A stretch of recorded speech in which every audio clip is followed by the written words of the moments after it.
Priority is for families. It's up to you and me. Let's put family first. Listen, you want to hear about the God design. We talking the real facts. In our first discussion on July 9, we looked at science and sex. We used science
Okay, so technical team, I'm going to assume that the anthem was ended because we were not hearing and there were some, and assume you're having technical difficulties with that.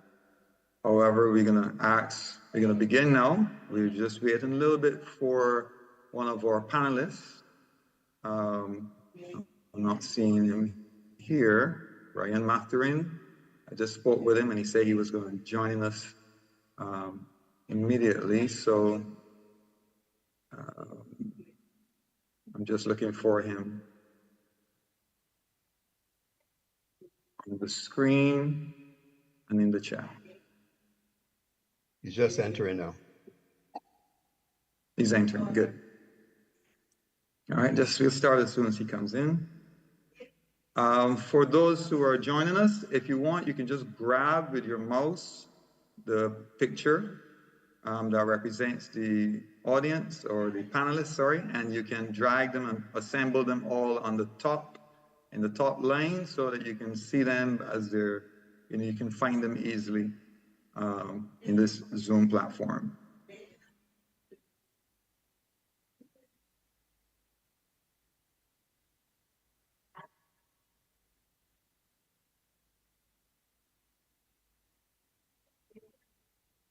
Okay, so good evening. I'm going to ask, however, either Pastor Carl or Hudson for the time being, who's also an administrator, to just control the waiting room so you can admit persons as they come into the waiting room for tonight. So good evening, ladies and gentlemen. Thank you very much. We want to welcome you to Family Fair Freedom Barbados presentation. This panel discussion will be the first in a series of 2 panel discussions. And there'll be a second one within 2 weeks on the 15th of July. And you'll be updated on that one as time passes. I would also like to mention at this time that there's an upcoming rally on the 8th of July to be held at the Esplanade. That upcoming rally, you should see some great, fantastic promotions coming about by that. Marcy Weeks and to Protect the Children. That rally will be held on Saturday morning around 10 a.m. with special guest speaker, Dr. Umar. So we're also looking forward to hearing and being present at that rally. Please come out and support that rally as well. At this time, I would like to invite, we were waiting on him, or Dr. Philip Corbin, if he's here, present to give the opening remarks and welcome. Otherwise, I will go to Brother Hudson Innes. Chairman would Brother Vincent, I just want to make sure I heard it. You were asking either for myself or Brother Corbin. I'm not seeing the list of participants, so I don't know which one of us would rather speak in this particular moment. No, okay. Hudson, I'm going to go to Hudson and ask Hudson. Okay. Go ahead, Hudson. So I'm going to invite Hudson to do the invitation and the welcome and give a short welcome and remarks. Hi, good evening, everybody. Thanks for joining us this afternoon in this town hall, this panel discussion. We know that the topics that are being discussed are of interest to you, and we thank you for taking the time out this evening to join us and to be with us as we discuss the various things.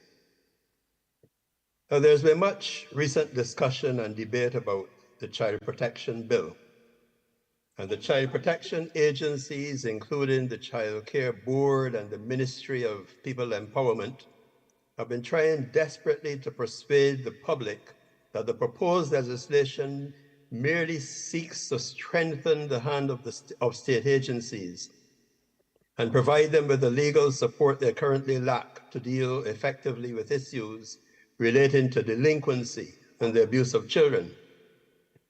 Whereas most people seem to be in general agreement that there is a need for some legislative reform, there's a real concern that the bill in its current form does not provide enough protection to the right of parents. The authorities maintain that these concerns are unfounded and that the bill provides the court with the discretionary power it needs to determine when the actions of parents have exceeded the permissible boundaries. And it provides the state with the mechanism to intervene when all else has failed.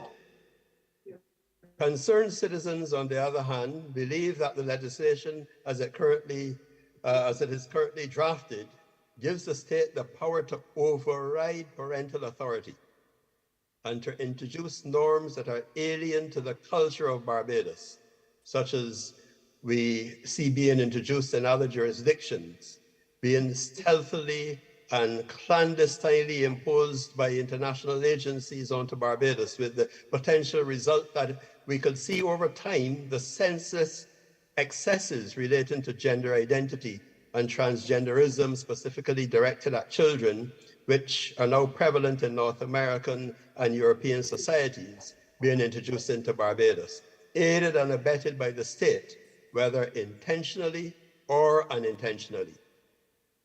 Do we have reason for concern? In commenting on a recent widely publicized situation at a St. Philip Primary School, the Minister of Education insisted that Barbados does not have a gender policy and that no such policy has been issued with respect to schools. I'm sure she's correct. In fact, in yesterday's issue of Barbados Today, the Honorable Prime Minister assured Barbadians that there would be no discussions on gender fluidity in Barbadian schools under her watch. But shouldn't the ministry issue such a policy so that it is clear to all Barbadians where it stands on this issue? One of the architects of the child protection legislation, who sits on the United Nations Committee on the Rights of the Child, has publicly stated that we must be careful that we do not import a lot of foreign problems that we don't currently have, and that we should not go on to the internet and import situations from the USA and elsewhere. He has also suggested that Barbados has always been at the vanguard of the Convention of the Rights of the Child, and we would not want to find itself on the wrong side of world opinion. As Christians, we stand on the authority of the Bible, and we wish to ensure that our society does not lose its values to imported concepts and atheistic and humanistic ideals. How do you feel about this? What are your concerns? How can we help to clarify the confusion you may have over these issues? Brother Vincent? Thank you so much, Brother Hudson, for framing tonight's discussion. Please forgive me for not going to our God in prayer before we begin. So I will go on now and ask our dear Brother Brown, Chad Brown that is, to lead us in prayer and ask God's blessings. Heavenly Father, we come before your presence, O Lord God Almighty, for this meeting. I pray, Lord God Almighty, that you would bless all the presenters, you would bless the moderator with the questions that they will have to ask. I pray, Lord God Almighty, you bless the proceedings, that everything will go well. I pray that everyone's hearts and ears will be open to hear the concerns that we have about this bill. And I pray, Lord God Almighty, that we will be so moved by the information that we'll be able to act according to what you would have us to do. In the mighty name of Jesus Christ, I pray. Amen. Thank you very much, Brother Chad. Now let's go to our panelists, where we can have our panelists turn on your cameras so that we can all see you. Welcome again. Let's introduce our panelists tonight. Tonight we have Felicia Dujon. I apologize. Felicia Dujon is a lecturer in philosophy at the University of the West Indies, Cave Hill campus. She has served as a human rights expert in various capacities, including civil and governmental organizations. Welcome, Felicia. Welcome. Our dear brother. Yes, thank you. You're welcome. Hudson Ennis. Hudson is a retired marketing executive, having held senior management positions at the Barbados. Please remember when you join us to turn down your microphones.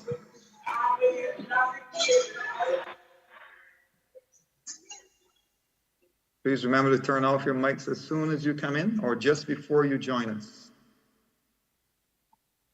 And our technical team will take care of that. Okay, sorry. Hudson is a retired marketing executive, having held senior management positions at the Barbados Board of Tourism and Rubis Eastern Caribbean, SRL. He is a graduate of the University of the West Indies with majors in French, Spanish, and linguistics, and a graduate of the Institute of Tourism and Hotel Management in Salzburg, Austria, where he was awarded a diploma in tourism management with distinction Hudson has been a member of the Restoration Ministries for over 25 years and has served as an elder in this ministry.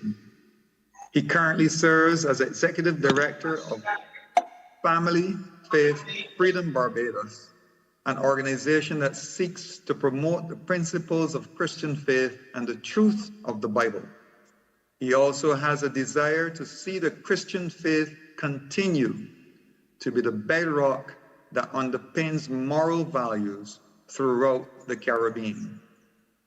Hudson is also a competent bass guitarist and is fluent in French, Spanish, and German. He must take you up on a discussion in Spanish, Brother Hudson, after the meeting. Ryan Mathurin, welcome, Hudson. Ryan Mathurin. Thank you very much. Vice President, you're welcome. Vice President of Family, Faith, Freedom Barbados, a community outreach activist, a Christian educator for almost a decade, a practicing visual artist in the mediums of drawing, painting, as well as graphic design, a secondary school teacher for the past several years.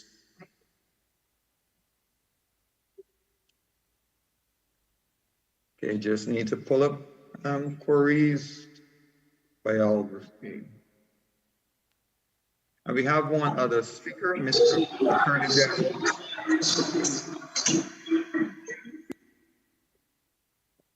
Thank you very much. I'm just pulling up Brother Corey's biography here. For some reason, it has disappeared from my screen. Here we are. Corey Beckles is a 35-year-old husband, father, attorney at law, and pastor. He holds a Bachelor of Laws degree and a diploma in theology. He has been an attorney at law in Barbados for 11 years and has his own law chambers. Through his law chambers, he has advocated for the development of law and policy to protect the elderly in Barbados. And with the support of all stakeholders, he believes that Barbados has made significant strides towards making that a reality.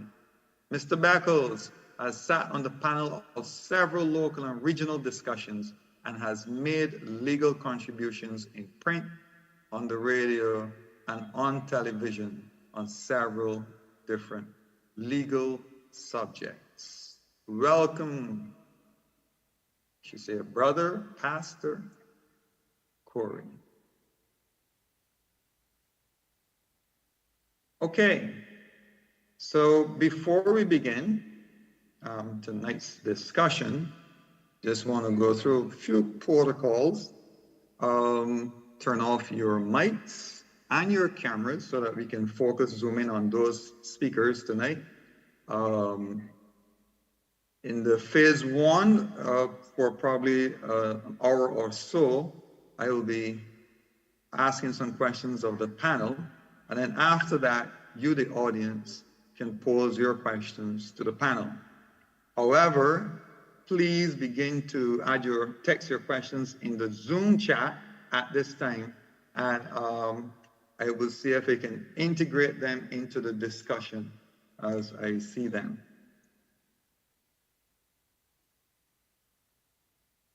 Please allow me to apologize for my voice. I've been recovering from a sore throat for a couple of weeks now. It's much better, but if it seems to come and go during the presentation, the discussion, please forgive me, bear with me. All right, before we begin, Brother Hudson is going to show us a video on CSE, Comprehensive Sexual Education. Brother Hudson, are you ready?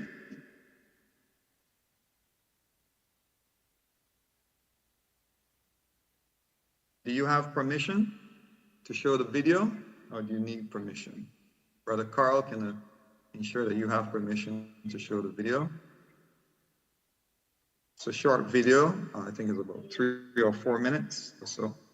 on CSE, and we're going to begin our discussion tonight right after the video on CSE, Comprehensive Sexuality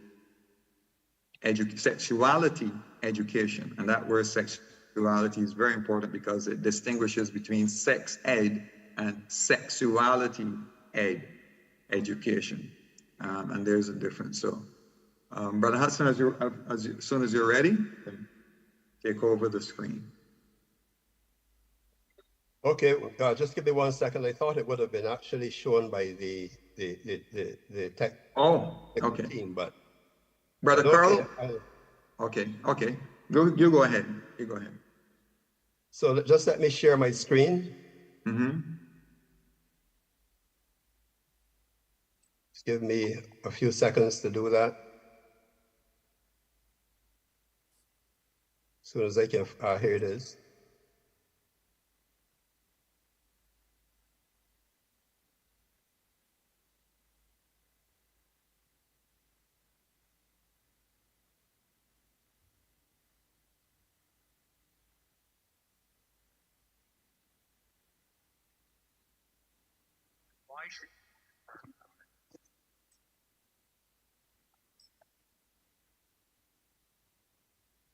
Brother Hudson, I'm not hearing. I'm not sure if anyone else is hearing, but you might have to.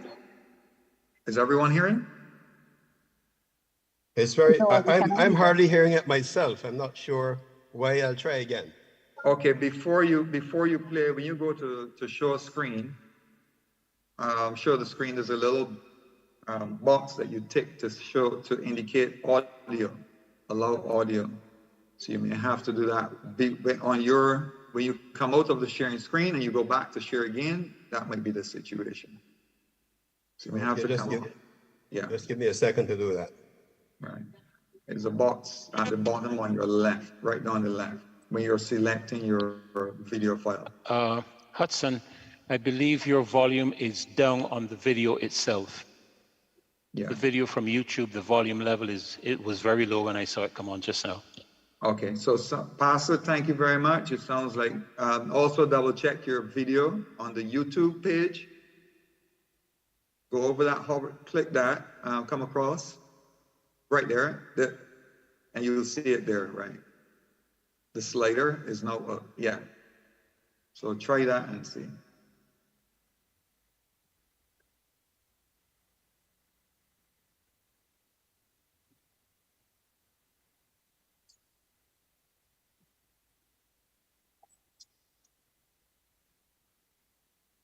I'm sorry, but I'm not hearing anything. Is anyone else hearing? I'm not hearing it. Still not hearing. All right. So what we're going to do is, Brother Carl, can you handle this video for us and let us know when it's ready? And then we'd allow you to post it. Where is the video? Okay, so Brother... I would have to send it to you. Give me 2 minutes. Sure. Give me 2 minutes.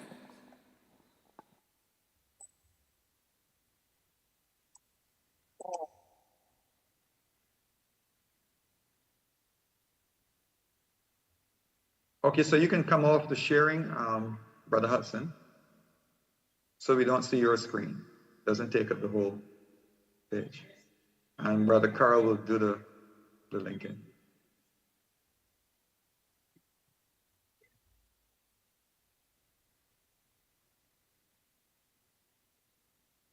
Pardon my interruption, Carl, but when Hudson goes to share screen, he needs to check the 2 boxes on the share screen for the audio share that would be below the Zoom share screen window. He would need to check those 2 boxes, otherwise you're not going to hear anything coming through from the video he's trying to play. Thanks, Pastor. We're not going to let Hudson manage the video. Hudson, I think Carl should manage the video. I just hit something, share sound. Let's try it one more time. That is right. Yes. Go ahead. What is comprehensive? Oh, there you go. We can hear you. And why should you be concerned about it? Isn't education a good thing, especially about something as universal as sex? And if you're going to educate, shouldn't it be comprehensive? Well, maybe. It depends on who's doing the educating, who it's intended for, and for what purpose. Sex ed used to mean learning about human reproduction and was usually taught in high school biology. Not anymore. According to UNESCO, the United Nations Education, Scientific, and Cultural Organization, CSE is a process of teaching and learning about the cognitive, emotional, physical, and social aspects of sexuality. Sounds okay, until that is, you pull back the curtain to understand who else is behind CSE and why. Organizations like SICUS, Planned Parenthood, Advocates for Youth, the Human Rights Campaign, and others which have motives for CSE that go well beyond what you might think. SICUS, or Sexuality Information and Education Council of the United States, which despite the name is not a government organization, has recently rebranded itself to declare what it's really about: sex ed for social change, which it defines as a large-scale culture shift. Not surprising, since SICUS was started by this woman, Mary Calderon, who previously was the medical director of Planned Parenthood, a devotee of the eugenist and serial pedophile Alfred Kinsey. What about Planned Parenthood, another one of the big sponsors of CSE? This organization was started by Margaret Sanger, who believed abortion was a means to cull the racially inferior or mentally unfit from society. For Planned Parenthood, using a gender transformative approach, CSE is a means to transform gender roles and advance equitable social systems. Advocates for Youth, co-sponsor of an organization called the Future of Sex Education, sees CSE as a means of advancing social, racial, and reproductive justice and equity. This thing called intersectionality, which translated means victim identity politics, and of course, language inclusivity, by which is meant people's preferred gender pronouns. These are the groups behind CSE. But who is CSE intended for? College students who presumably are mature enough to understand and weigh the implications of such material? Not hardly. The audience is children, grade schoolers beginning in kindergarten with sophisticated materials targeted to each successive grade. From kindergarten to second grade, teachers are advised to rely on books with titles like Who Are You? My Princess Boy, and Jacob's New Dress. From third to sixth grade, we see titles like Uncle Bobby's Wedding, King and King, and It's Perfectly Normal. By the time kids reach middle school, the curriculums are so sexually explicit, we can't even describe them here. Which brings us to the purpose of CSE. It's hardly a secret. In California, the Department of Education published a 700-page document called The Framework that outlines in great detail the requirements of CSE. From this document, it's clear what the goal of CSE is. It's to promote a worldview with 4 identifiable goals. The first of which is to advance SOGI ideology in all K through 12 public education. SOGI stands for Sexual Orientation, Gender Identity, and conveys the idea that both sexual attraction and gender exist along a spectrum. One's biological sex is meaningless. CSE teaches children to embrace subjective sexual and gender identities, if need be, through the force of law. The second goal of the CSE worldview is to sexualize children. CSE encourages children to become sexually active beginning in grade school. The evidence for this is amply provided in the various approved curriculums. The third goal is to destroy the nuclear family as the indispensable support of a healthy society, or at least the idea of it. CSE teaches that all arrangements and groupings of consenting adults are equally valid. Fourth, and finally, CSE seeks to undermine parental authority.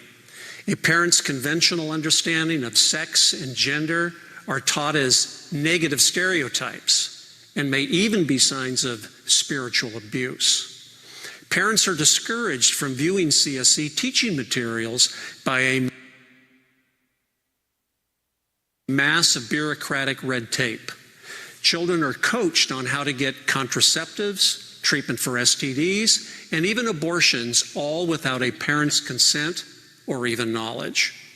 Taken together, as CICUS's motto declares, the purpose of CSE is to bring about social change. But is this kind of social change a goal shared by tax-paying parents of children in the public school system? Should it be? Forewarned is forearmed. I'm Mark Schneider with Protect Our Kids.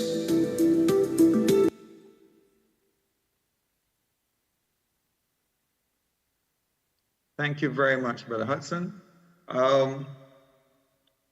Before we begin with CSE, I just want to explain that there are a number of issues over the past months, in the space of less than a year, that were bones of contention, were lots of discussions within the media, on all media platforms and so on.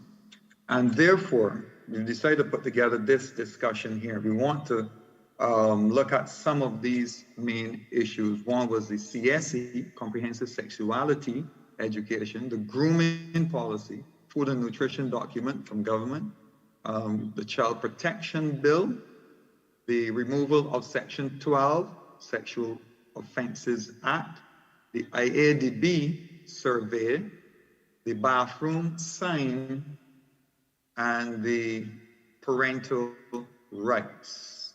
So let's start with the CSE. After hearing that quite revealing video, and it's still fresh in our minds, one thing that stood out in that video was that there are two forms of sexual education. One that existed before CSE, which still exists today in schools. And because CSE has been having tons of pushback, especially in the Caribbean. This is why we do not hear about it from our children coming home and talking about something they learn in CSE. But CSE is in our health and family life education curriculum. It's a part of the Caribbean syllabus. However, implementing it is problematic. And in reading many of the reports, even one written by the CARICOM, reveals how challenging it is even in parts of Africa and the Caribbean to implement CSE. But what was there before CSE, as the gentleman alluded to? Well, when I went to school, and for most of you could probably agree to this, that we learned basic biology, that a man and a woman were different, boys and girls were different.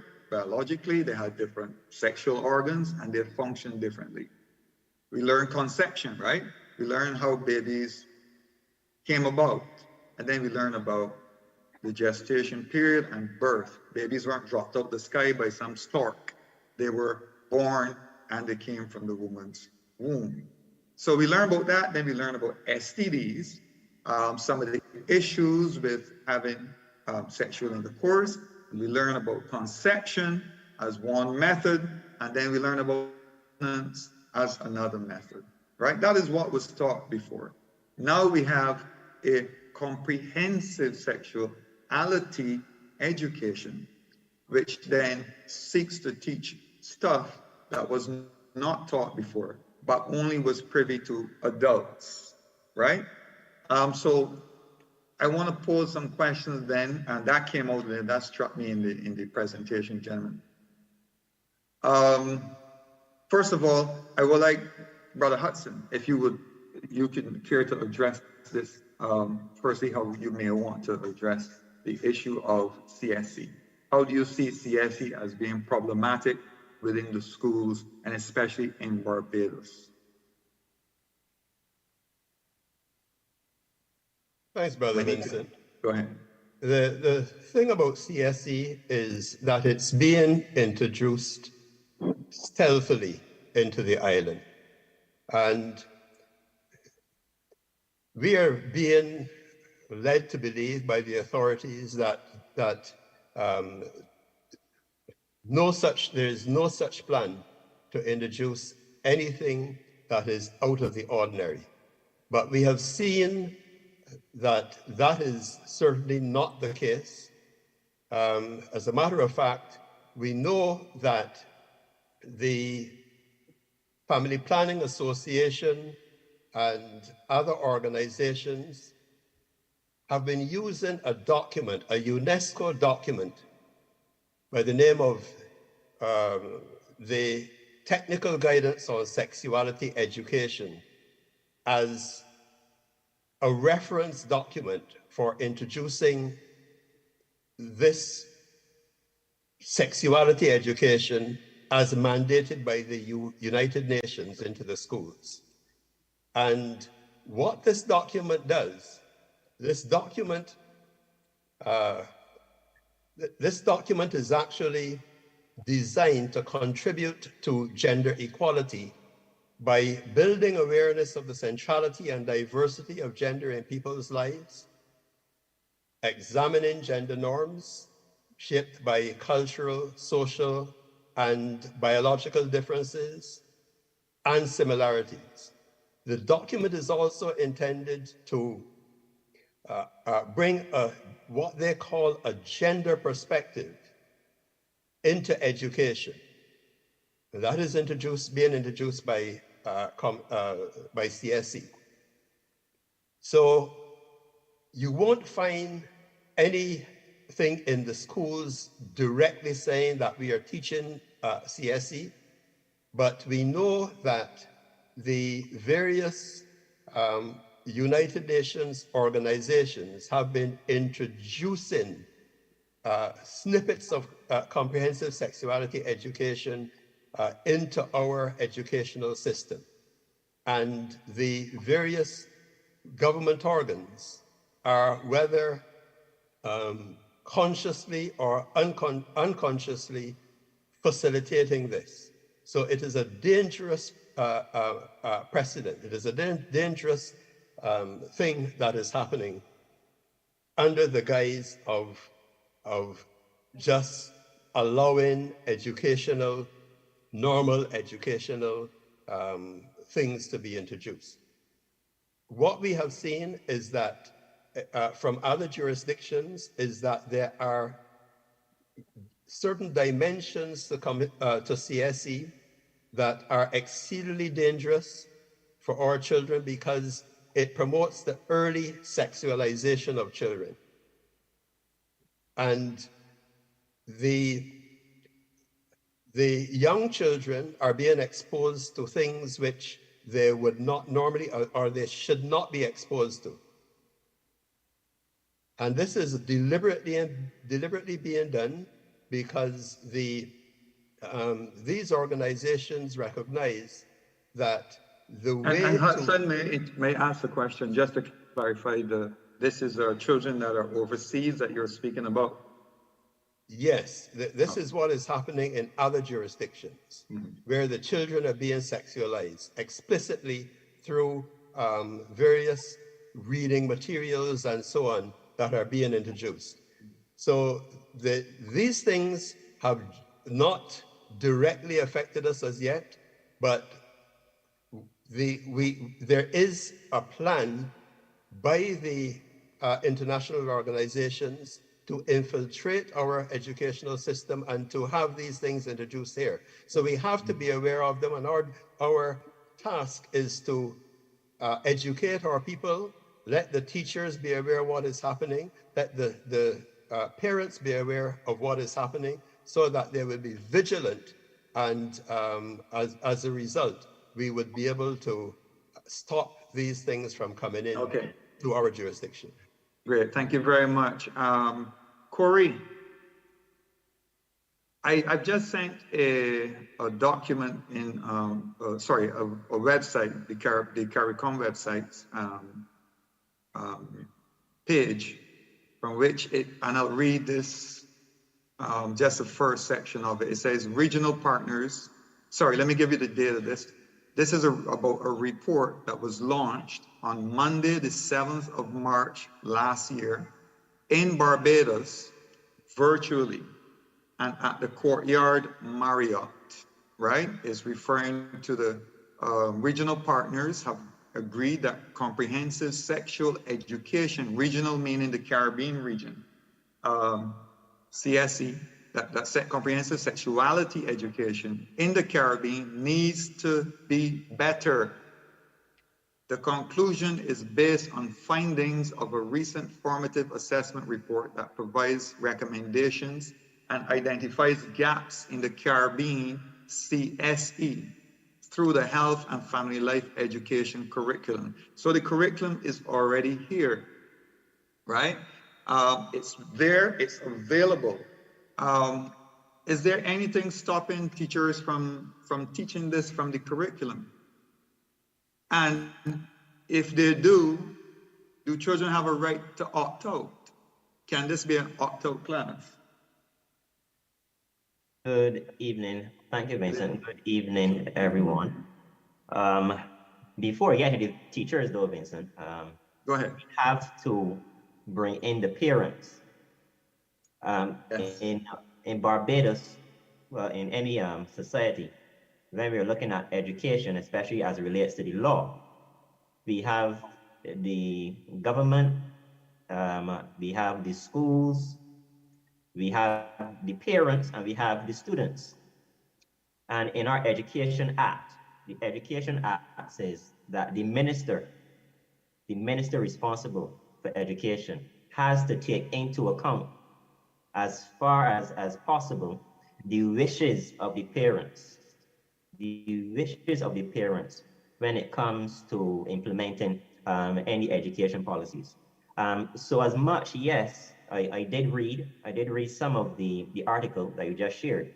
As much as they would like the CSE program, if it is part of the HFLE program here in Barbados, as much as they would like it strengthened, these things have to be, if there's going to be any changes, these things have to be done with consultation. And you just can't consult with the government, you have to consult with the teachers and the parents. One thing, before we continue, I want to mention, Vincent, to everyone, is that we have the ability here in Barbados, through the PTA, the Parent Teacher Association, we have that ability to make and ensure that the interests, the issues that teachers, not only teachers are facing, students are facing, we have within the PTA, within that rubric, we have the ability to be able to address certain issues. And one of the issues that we're addressing now, that we're speaking about now, is comprehensive sexuality education. Right, so to answer your question directly, Vincent, teachers can I go back just a little bit? So you're saying that parents can have a say in the curriculum, a school's curriculum? Yes, first thing, parents should know what is on the curriculum. They should know what their children are being taught. They should have, if they do not have that hard copy, they should have access to a soft copy of that curriculum to see exactly what their students are being taught for that term, or for that their 3 terms. They should know exactly what the students are being taught in that subject. So not only must they know what the students are being taught, they should be able to address those issues, or the issues that they have with the curriculum. There should be a facility where they can address those issues. They can address those issues at the PTA, but also you can address the issues with the principal. And then the principal can address those issues with the ministry. So we have a process in Barbados where these issues can be addressed. But what we have, the situation that we're facing here, is that there are many parents who do not know. They're left in the dark. They're left in the dark as to what is happening, especially as it relates to comprehensive sexuality education. So as it relates to the teachers can refuse. Teachers, as human beings with constitutional rights, they can tell the principal, sir, ma'am, I have an issue. I have an issue with this curriculum. I have an issue with some of the topics in this curriculum. I do not feel it is against my moral principles to be teaching and showing these students these kinds of. Is that enough? Well, it's not enough, but it's a start. It is a start. It is a start. And teachers have to be able to stand up, and not only standing up, but the principal, the head of that school must listen. There must be an atmosphere, comfortable atmosphere where teachers feel comfortable addressing these issues with the principal. Okay, thank you very much, Corey. I want to bring in Ms. Dujon. Felicia, if you could join us here on this segment of CSE. I'm not sure if that will be your forte. However, I'll just pose the question out to the panel. And I just put a link to the source of my quotation. In a review of the progress of the agreement, ministerial declaration evaluation, preventing through education. This is a PDF document online. In 2008, International AIDS Conference in Mexico City. It was there that 30 health and education ministers from Latin America and the Caribbean signed and pledged to dramatically increase young people's access to comprehensive sexuality education. Let me repeat that. In 2008, in Mexico, it was there that 30 health and education ministers from Latin America and the Caribbean, it doesn't specify which Caribbean countries or how many persons from the Caribbean, has signed and pledged to dramatically increase young people's access to CSE and sexual and reproductive health services by 2015. The Caribbean committed to the following targets by 2015 to reduce by 75% the number of schools that did not offer comprehensive sexuality education. My question, I'll just ask, when a new minister attends these conferences, someone is new to the portfolio, to become a member of parliament, they've gone to government, they've given a portfolio of education, minister of education, or health, or so on, and they attend these international conventions. They're bombarded with this language and this propaganda and experts, and lots of money is also passed to motivate people to respond positively towards and what I mean incentives, where they'll offer a program and they'll back it by, say, 500 million euros or something like that to implement this program on education, sexuality education within Barbados, within the Caribbean or Latin America, right? And that's what I meant by that. So is how difficult it is for persons to resist the urge to vote in favor of these type of proposals and conventions that they attend, especially if they're new to, they may not even be a teacher, but they're a member of parliament and they're out there against these people. That's a statement. The other thing is parental permission. Parents have two things that they do. One, they raise children and they decide for children. So parents make choices for children, and then parents give permission to people outside of parents to have some sort of influence on their child, which is teachers, doctors, sports professionals, whoever want permission to influence the child must go through, even government, to go through the parent, because the parent stands between the child and everyone else, even the predators. So the parent protects the child. So what role do you see the parents, other role you see the parents playing in this, Felicia, at this time? For the introduction of this. Okay, good evening, everyone. And again, thank you for this town hall meeting. I believe that there's quite a number of issues that we need to address. The very fact that the parental rights has not been included in our constitution speaks again in terms of the rights of parents. So I do believe, and I think many of us could all agree, that the state has a lot of authority. In as much as we believe that parents may come together even through the PT, or they may come collectively to try to determine what is in the best interest of the child, we also understand that the state has a level of authority that may deny parental rights. And so taking that into consideration, we have to look at what is the provisions for parental rights at this stage. We're seeing parental rights within, I would say, the Education Act, where, as our brother highlighted, where parents have to be consulted.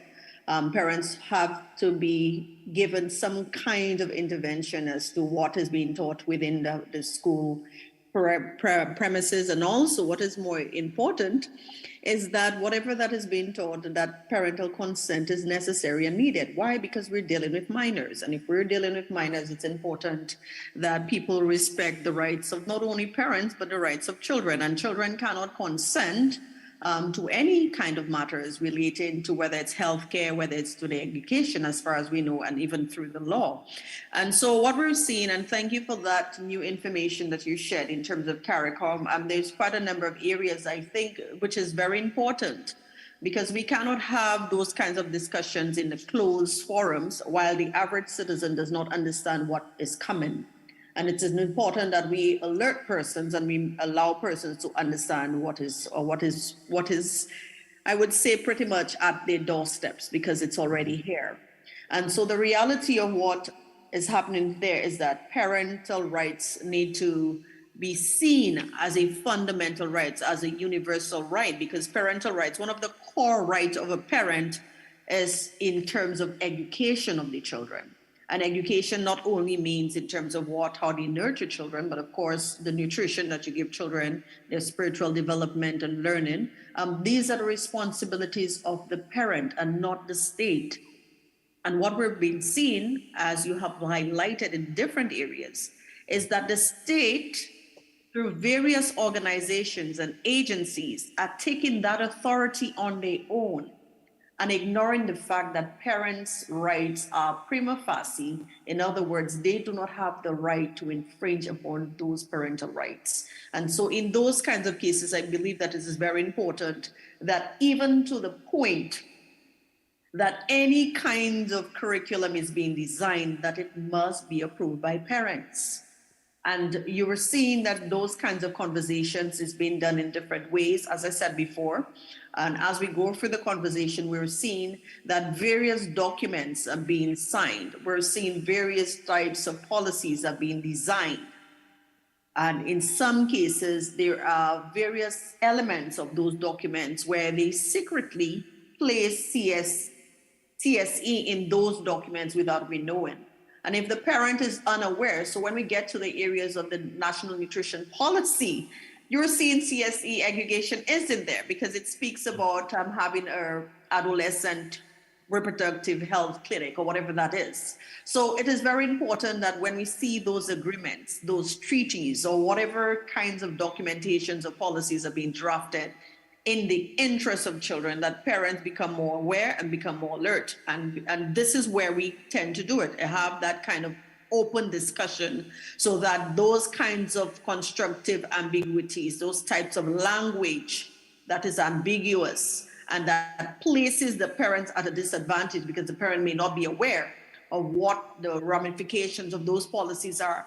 So it's very important, as I said before, there's a lot of research that will be needed in terms of what other alternative education that children can receive as opposed to CSE, because I'm quite sure there are other programs that could provide the same kind of understanding and education that may not look or seek to violate the rights of children and to violate the rights of parents.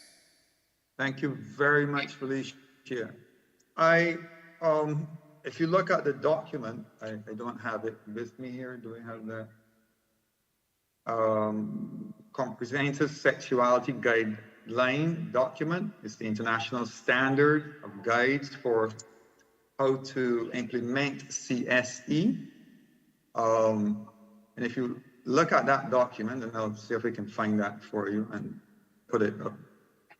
It says things like, we must recognize that each person, meaning children's decision to be sexually active is personal. Remember, parents make decisions for children, from the food they eat, the clothes they wear, where they go to school, their friends, what time they go to bed at night. All of these decisions are made by parents. But we get the feeling that more and more rights are now being given to children. So Ryan, maybe you can come in on this. More and more rights are being given to children to kind of liberate the children from parents, right? So that children can have more, what would have been afforded to adults is now the children can have those rights. They can do things without their parents. In other words, there's no need for the parent. If a child can make sexual decisions, and that these are personal, and the parent shouldn't even know. And that is, and we're talking about minors from primary school age and so on. And a parent wanting to find out or inquire on something they may overhear or find out about their child, that the parent must respect that is personal and private, and it should not be intervening or inquiring from the child. So that's what it's really saying. It says that they should respect at all times. They should be respected at all times, right? Which means that parents must accept the choices that children make. Now remember, parents make the choices, but now parents must stand back and accept the choices. Adolescent girls are also more likely than older women to self-induce an abortion or seek abortion services from untrained providers, and are generally less knowledgeable about their rights concerning abortion and post-abortion care. It means that, again, primary school children have rights to an abortion, right? And they need to be more informed. So this is what CSE will do. It will inform your children that they have a right. Again, a right now prescribed to the child. And this is their right. They can have abortions. They can have sex. And this is private and personal. This is not the concern of their parents. They must learn, as part of the summary of what they learn, some of the outcomes. One of the things they mentioned is that they summarize key elements of sexual pleasure and responsibility. So they teach sexual pleasure to children. That is important to those who are engaged in CSE. And I can go on, but I want to bring in Ryan on this. Ryan, what are your thoughts on CSE and the influence on the children, and how necessary are parents? I know Felicia talked about this and I forgot to ask her. It's not in our constitution, right, that currently exists. And I know we spoke with the necessary bodies to get it into the future, push it for the future constitution.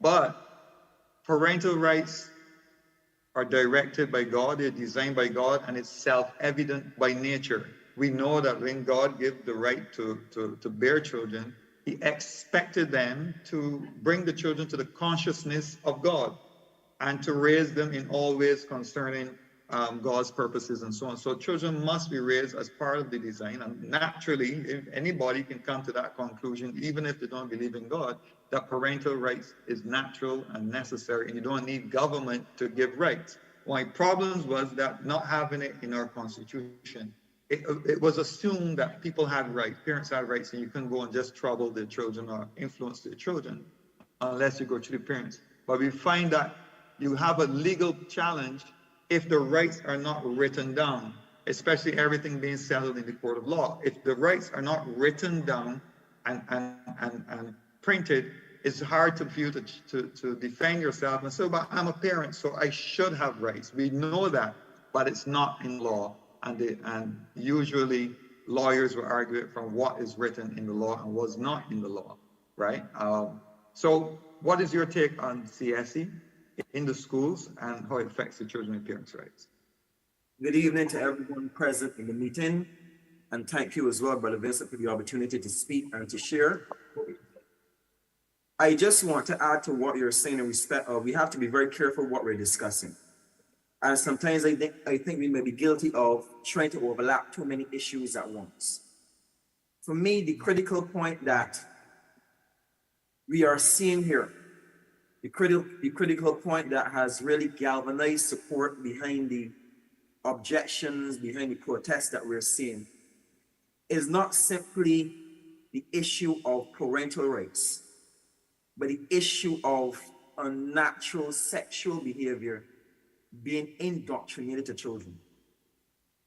And what we are seeing, and we are seeing it now on a more global basis, is that Barbadians are being forced to a certain extent to accept what we have known for generations past to be not only unnatural, immoral, but also not of God. So when we discuss this issue of rights of the parents, and I'm going to be brutally frank here, Brother Vincent, and I'm hoping that others who are here who are parents can recognize the role I'm going to travel on for the next few seconds. For too long, we have given our children too many rights in the first place. We see a level of discipline in this country that, for the most part, can be traced directly back to the homes where these children come from. We see a level of disrespect for parents that is basically unprecedented in our history. Many parents in this country have a very laid-back approach to discipline when it comes to children. And speaking from an educational background where I am exposed to not only parents, but exposed to their children on a daily, weekly, monthly basis, I can honestly tell you that parents have dropped the ball. Many parents are not concerned, and Pastor Corey would have raised this point in his presentation where he mentioned the fact that Barbadians as parents, as PTAs, etc., will have the opportunity or should have the opportunity to gain information as relates to what their children are being taught. But the question is asked, did we ever really care? Were we ever truly concerned about what our children were being taught? This issue has only taken prominence because, to put it bluntly and frankly, we are now exposed to the hard truth that our very young children are being compelled, or there is a desire, a deliberate and progressive desire to indoctrinate our adolescent children into accepting homosexuality, lesbianism, and other forms of the natural sex as being normal. And that has raised people's blood pressures. It has raised people's concern. It has people up in arms. So when we speak about the issue of parental rights, we have to speak to that against the backdrop of the fact that if the state realizes, and I believe what we are seeing now as it relates to the comments that have been attributed to the Prime Minister over the last week, is a recognition by the state that Barbadians, in terms of the groups that are being formed, are not as passive on this issue as they may have initially thought. So what we are seeing now is that the administration, as shrewd as it is trying to get ahead of the curve. But we have to keep the momentum going. What you spoke about when it comes to education, we have to ask ourselves this question. Brother Vincent, again, I'm going to be brutally honest here. In this country, we have many persons who no longer accept the word of God as being truth. For whatever reason, maybe it was situations where they would have been hurt in churches. Maybe it was a situation where the credibility of the Bible was challenged by somebody they respected in the academic institution and they lost faith in God's word. But many persons have turned away from God's truth. And as a result of that, they have not taught that truth to their children. So we have our children now entering institutions, the universities, the other areas of academic learning, and they're being exposed to cultures not of this country, and they're readily accepting it. So when we speak about parental rights, what we're also speaking about is the responsibility, because that word rights tends to be bandied about willy-nilly at a whim. We're also speaking about the responsibility of parents to not only physically support their children, but to instill in them the principles that they know to be true. And in this particular issue, where we speak about the transgender behavior, we speak about gender fluidity and all of those new terms that are being exposed to us as Barbadians, the only truth that is concrete is God's word. There is no other form of doctrine, no other form of education that has a resolute opposition to this form of brainwashing. So if Barbadians are not grounded in that, how can we possibly assume the responsibility of saying we want to have the right to educate our children? Because where will our truth come from? So leave it there, because obviously our time is of the essence. Yes, thank you very much. Wow, gentlemen and lady. Thank you for your contribution so far on CSE. Now, as Ryan said, time is of the essence, and we want to move along a little quicker. We're going to move to the grooming policy. I hope that we did justice to CSE. Obviously, there's way more we can have. That's a whole discussion in itself for a whole night.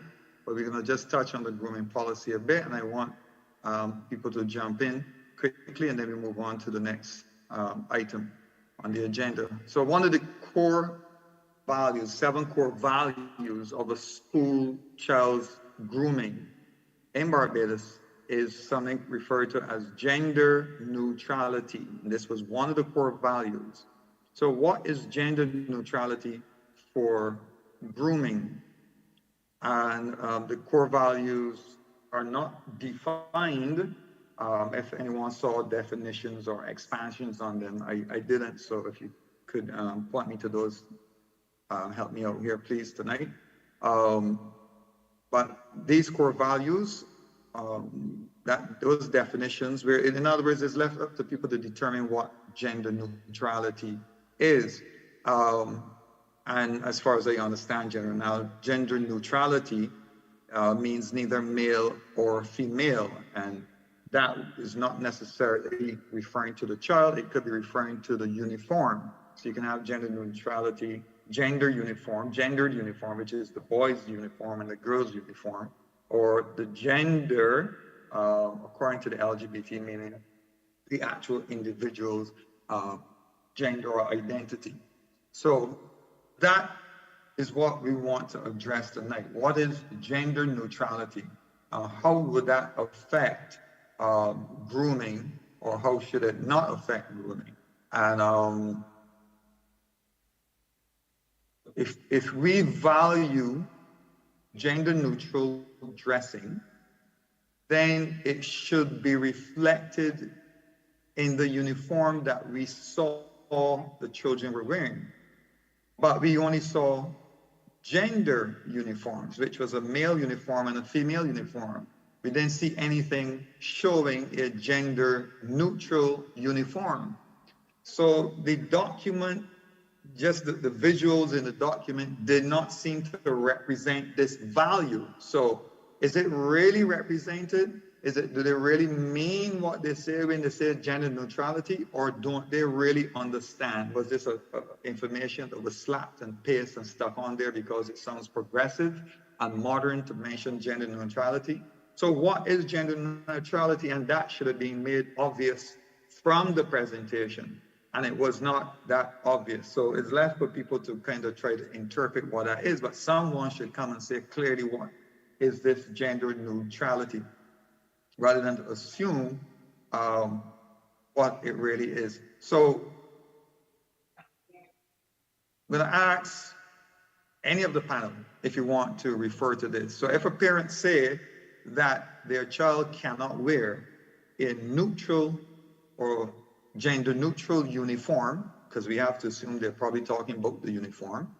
They could also be talking about the child, or cannot switch a uniform, or switch to a uniform of the opposite gender, or their son were to make a change at school and put on earrings and put in a bow.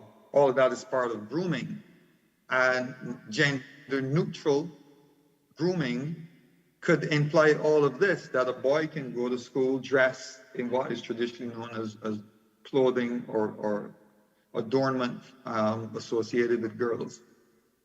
If he did that, according to this statement, we value gender neutral grooming. We value it. So therefore, is the government going to stand up and back that and defend that child if the boy puts on a girl's uniform? Because the government values it. So they have to defend it, right? So what really is going on here? What is your take on this? And I'll open to the panel.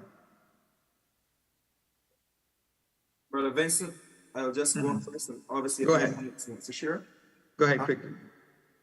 First, we have to identify what is referred to as gender in our culture. Now, previously, up to about 50 years ago, there was never a discussion on gender because the assumption was physicality represented the identity of a person. In other words, the appearance of a person represented whether they were male or female. Over the last several decades, what we have seen is that there has been this indoctrination of the idea that who you believe you are, whether male or female, is not necessarily representative of your body. Previously, that was seen as a mental condition to be addressed through either therapy, counseling, etc., or through some form of medication. In the present time, our present dispensation, whatever you choose to call it, it is now recognized as a legitimate personality type. So therefore, if an individual sees themselves in a male form, although they're in a female body, the idea is now that has to be respected because that person is not suffering from a delusion. That person has a legitimate identity, personality. So therefore, when we see our administration making these statements in the school grooming document, it comes from a place of ignorance. It comes from a place of accepting information that is not readily understood by the man on the street. Because even in our general discussions, there are many persons who are unsure about what the word gender means. Many persons assume that gender represents the sexual biology of a person. And then some of the persons, when they're tackled on this particular issue, they tend to retreat and say, well, I simply don't know. So what we see in the grooming policy is, and you touched on this before, it is not only an acknowledgement of what is seen by or what is being pushed by the international bodies as it relates to this idea of gender expression, where individuals are free to express what they believe their gender or their sex to be, because gender and sex is intermingled. It is also the fact that, as I said before, the administration made a mistake. They assumed that the average Barbadian and the general public at large would have let this go out of ignorance. What they did not anticipate, and it will be, I believe it will be borne out in the next weeks and months to come as we see other events unfolding. What they would not have anticipated is, one, the level of public discourse, two, the level of coordinated and systematic protests that have been happening, and three, the numbers involved. And when you look at any administration or governing body, their concern has always been numbers. There has been pressure on the administration for a long time to include other forms of dress in the school code. One would have seen that in here, the idea that one can have one. But I don't know if it's she. There's a microphone on, so I don't want to speak as yet. Right. So it is pressure being put on them from different sources, and they're feeling their way through it. They're looking and see what they can get away with before it's challenged. If you would have looked at the visuals, and as you would have rightly said in your own presentation as it relates to myself, I'm a visual artist. So what catches my attention in most cases is the initial visual perspective. You would have seen in that particular document a young lady who is almost or more than twice the size of the young man. So you see that as basically a recognition of the fact that what has been the traditional concept of male and female is being challenged. And it's being challenged from a place of, as I said before, ignorance and pressure. So before we even go down the road of tackling that issue in the document of gender expression, persons have to be on the consensus of what gender actually means. And unfortunately, there are many individuals, even persons in faith, who are slowly adhering to this idea that gender is not necessarily something that one is born with or one is necessarily male or female, but gender can be basically fluid or it can be changed. So right. that is established. Okay, I agree with you that even in a document as important as that, there should be some kind of definition of these core values so that people are on the same page and everybody understands what they mean, and nobody can go away having 10 and 15 different interpretations of what gender neutrality is. So I'm agreeing with you there. That's very important. I'm going to go to Felicia. She had her hand up. Felicia, you can jump in. Yeah, I think I wanted to just address the issue because it's been claimed that gender neutrality primarily just means unisex. But if it's a matter of policy, I'd have to agree with you because we had an incident not too long ago, I don't know how many persons may have remembered, where we had a foreign national trying to get their student or their child into a private school, and the child was refusing to wear what was dictated by the school. I don't know if anybody remembers that matter. The government at the time took a position, the ministry took a position that it was a private school and they could not intervene on this matter. And so coming to this time and this era, it shows how relevant that conversation, had they taken that conversation at the time, perhaps we would have all the clarity that we needed now.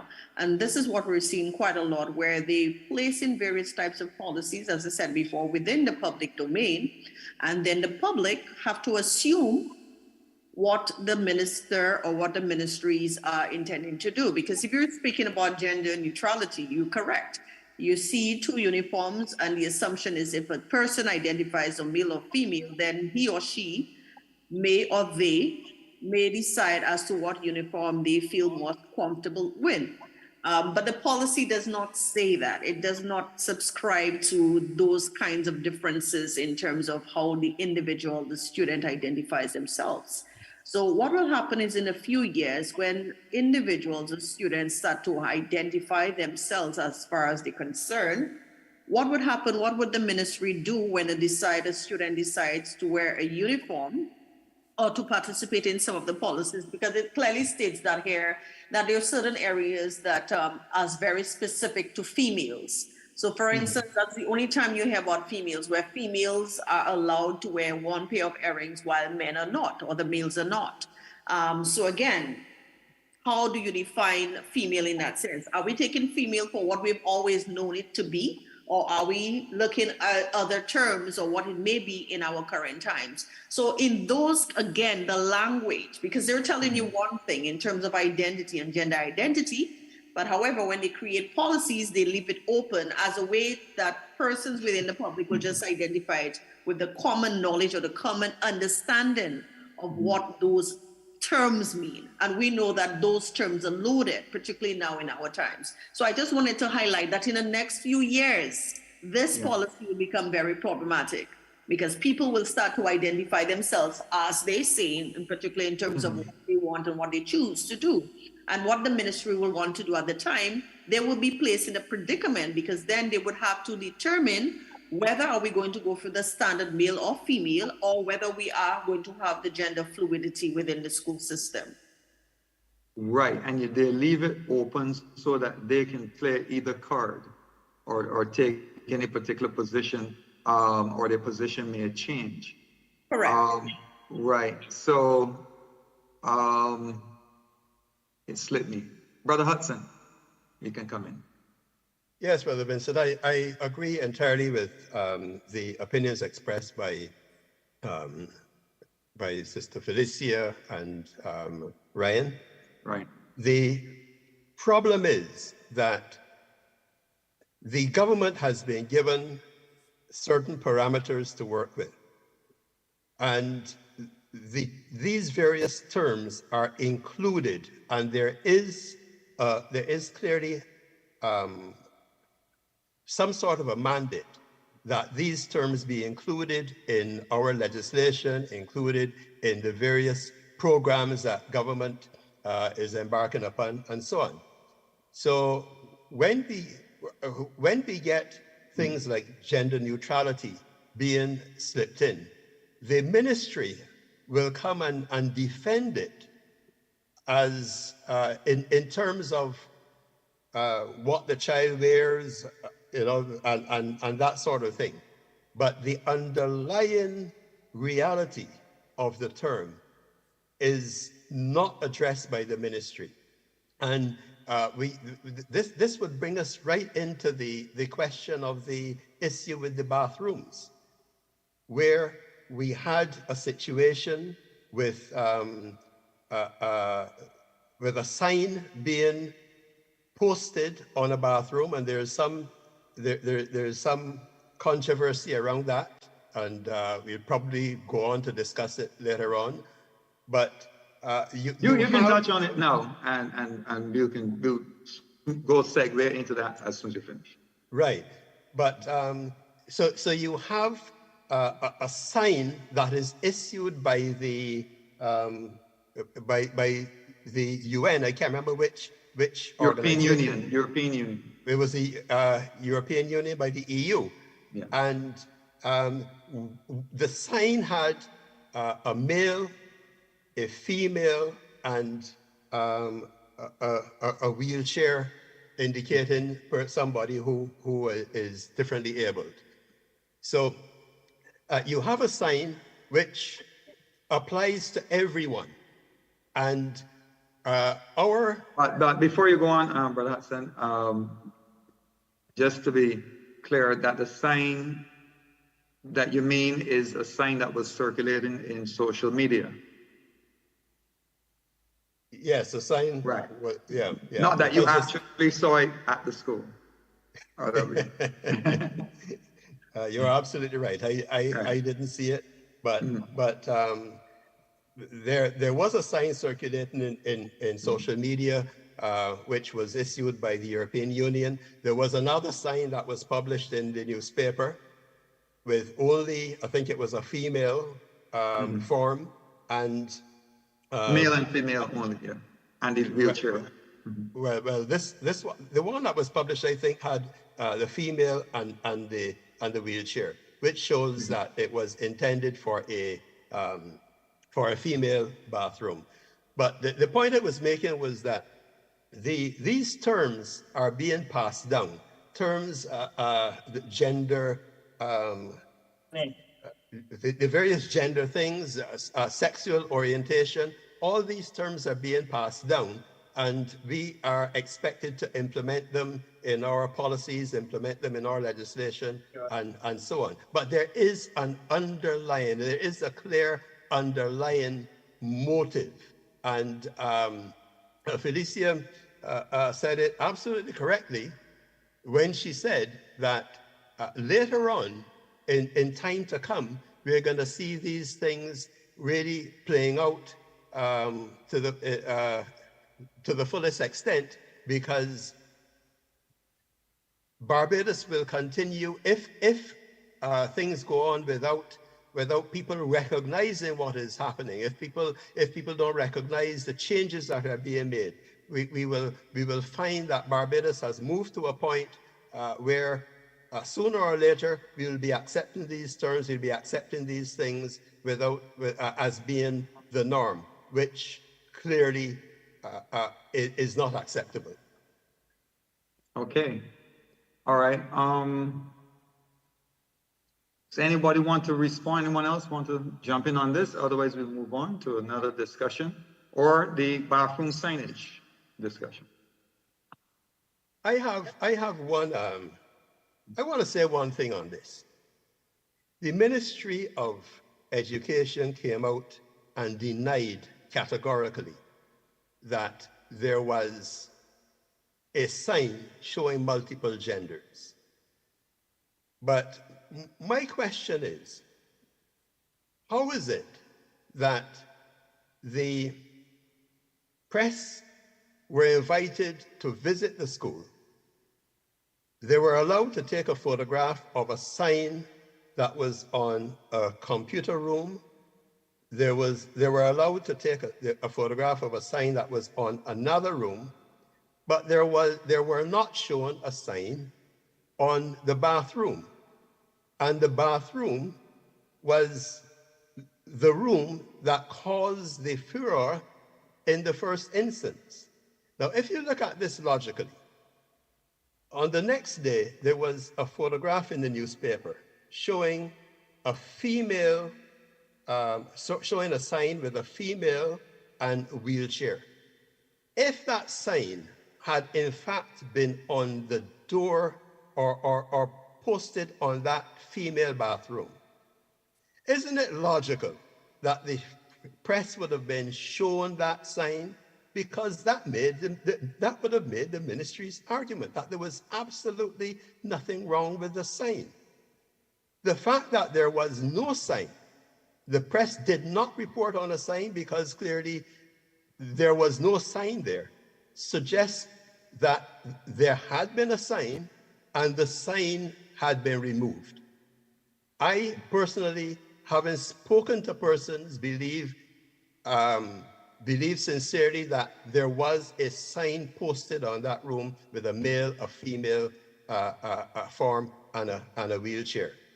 But this is precisely the sort of dilemma that we are finding ourselves in, because these things are being passed on to our government agencies, being passed through our legislation, being passed on to our policymakers, and our policymakers, I believe... Would you say that suspicion of the ministry then becomes justified?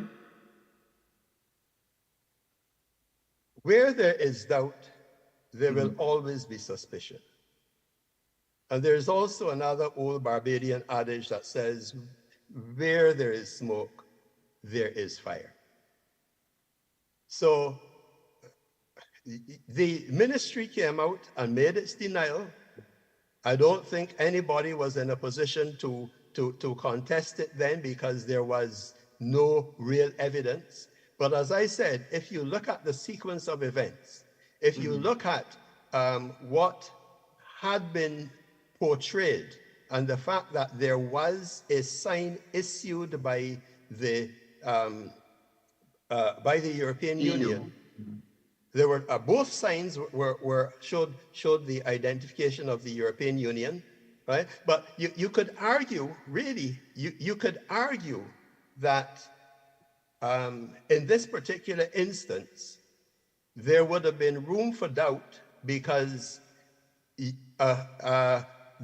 it would have been perfectly acceptable, in my opinion, if you went to a public place where there is only one toilet, one bathroom in the building, available to visitors, and that bathroom has to be used by both male and female. You find it, it does happen. Okay, okay. So a sign like that would be perfectly acceptable in that environment. All right, thank you. We That have sort to of move sign on. is not acceptable in on a ladies' room or on a men's room. All right, we have to move on. I just want to let it be known that we have extended our time to accommodate also questions from the audience, and we're going to go to the audience to include some questions from them. We'll go to Pastor Ferdinand Nichols and also from Wayne Campbell. Okay, Ferdinand, you can Thank go you, ahead Carl. first. Actually, mine is not a question. I just wanted to clear the air. Let's not beat around the bush. The pictures were taken of the bathroom sign. They were confirmed over and over. That is what made the circuit in terms of the social media. They were not drawn out of a hat. They were not drawn out of a book or a picture or anything of the sort. They were pictures taken at the school. And that is what was shared. To this point in time, the minister has not been able to deny the factual evidence placed before her. As a matter of fact, on the day that she went there, Barbados Today had cameras, and I found it very interesting that not a single camera zeroed in on the bathrooms concerned. And the principal herself confirmed that the European Union had issued signs, and it was clear what those signs are. So let's just clear the air on that. Let's not beat around the bush and play games on the matter. We need to get very serious and admit the facts that lay before us. If the minister doesn't want to, that is her prerogative. Okay, Wayne Campbell, thank you very much. And you can take down your hand, Pastor Ferdinand. Yeah, good night, everyone. Hi, Wayne. Yeah. I didn't forget you. I saw your hand. It's all good. It's all good. It's all good. Thank you very much. Just comment in terms of what I see as the okay, issue. go ahead. Yeah, even when I joined the meeting, you were referencing a document, a file that we could reference, showing that as far back as 2008. Yeah, website, Right. As far back as 2008, at Conference of Education and Health Ministers, there was the agreement by ministers of health to do more in terms of embracing CSE. You did say that it did not speak to Barbados specifically, or any of the nations for that matter, but there were Latin American, if I recall, and Caribbean nations. Representatives from both. Yeah. Right. So in all likelihood, and with the Minister of Social Empowerment, Social Responsibility, I can't remember Minister Kurt Humphrey, with his statement that what they're doing is nothing new. This is what even the last administration, a previous administration, referencing the DLP, not as far back as 2008 with Jerome Walker, but that they had given assent to it. And I seem to recall something in the press to that effect. We're run by political parties that are socially democratic as a country, as a state, and it follows, particularly in our instance, where both parties basically operate along the same guidelines. You know, you would hear the average Bajan say, all of them is the same. We've concluded and we've understood that, I think, sufficiently clear by now that we don't need to debate about that. I think the critical thing, well, I know for me, the critical thing and what I want to encourage certainly persons of like mind with myself and faith as myself to understand is that this thing is so far gone up the road, it ain't even funny. It's so far gone up the road. And the one critical thing, really and truly, if we understand who we are as people of faith, is to be hearing from and understanding what the word instructs and tells us.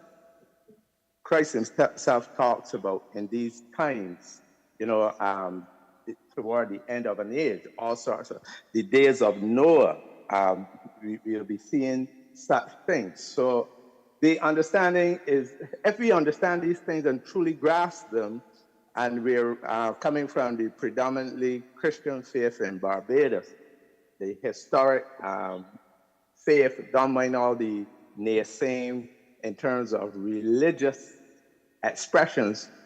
What does the scripture inform us needs to be our posture at this time? I can only think that it means to board the ark. The ark is already built. Knowing God built it, the ark has been built. So there are communities, as I put in the note, in Barbados, who are building their own arks, for lack of a better term, for their people.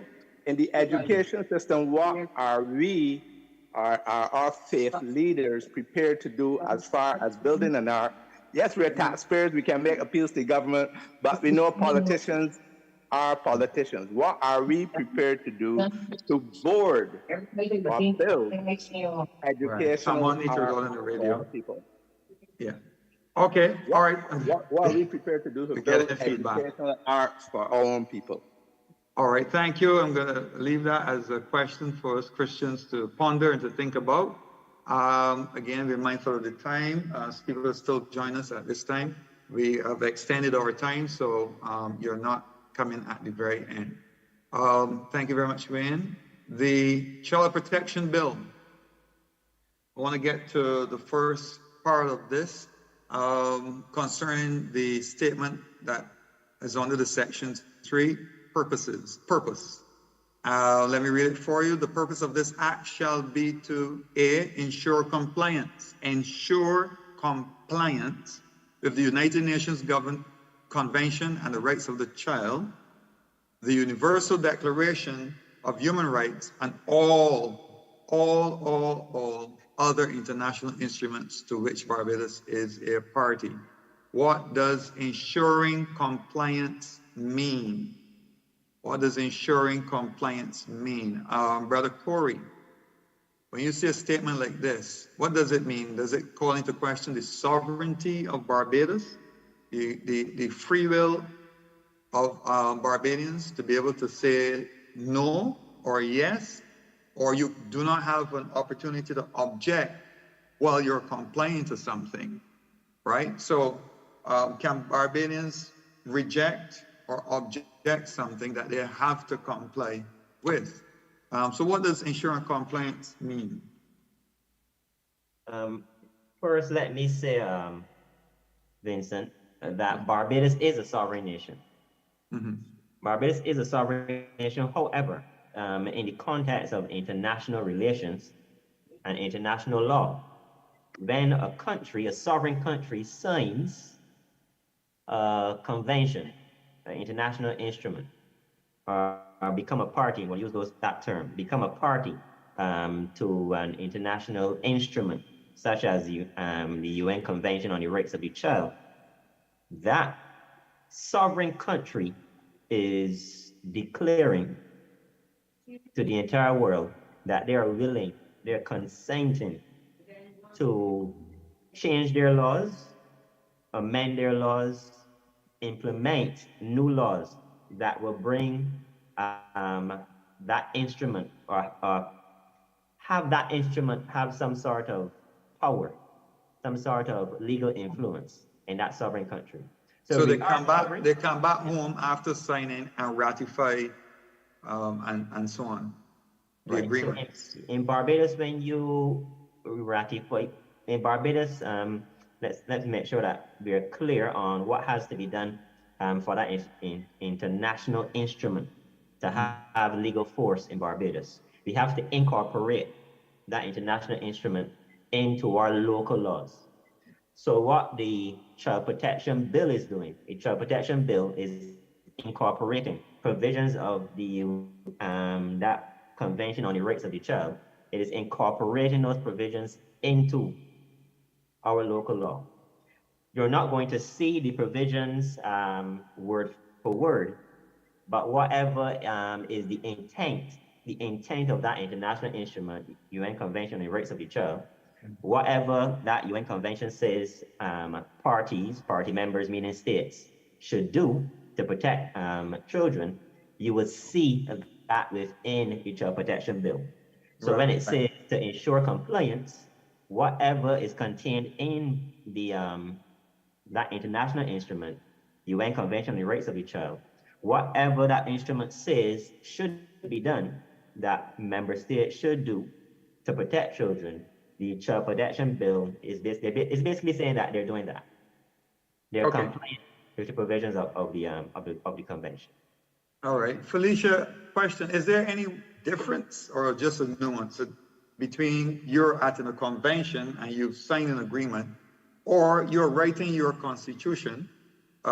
You're creating a bill to be, enacted later on. You're creating a bill, and in that bill, you're under no visible pressure to make a statement like this: we will comply and ensure compliance. It seems as if you're here, you're creating this instrument, and what would make someone say we will comply and put that in there? Well, I don't think I would be too concerned about the language that is being used in that context, because I believe that since they're part of all these treaties, it is almost evident that they would want to align it with some of the policies that has been drafted by those treaties. My concern primarily is what are those treaties by those conventions? What is significance? Because at some point, these conventions do change. Their policies may change as well. So if you're drafting those kinds of legal policies within your own local laws, once it changes on the international space, obviously it will already been drafted in your local law, so you'll not have much for you to do. So my concern primarily is what are those policies that we will be complying with within the next few years, whether it's 2 years, 3 years, 10 years down the line.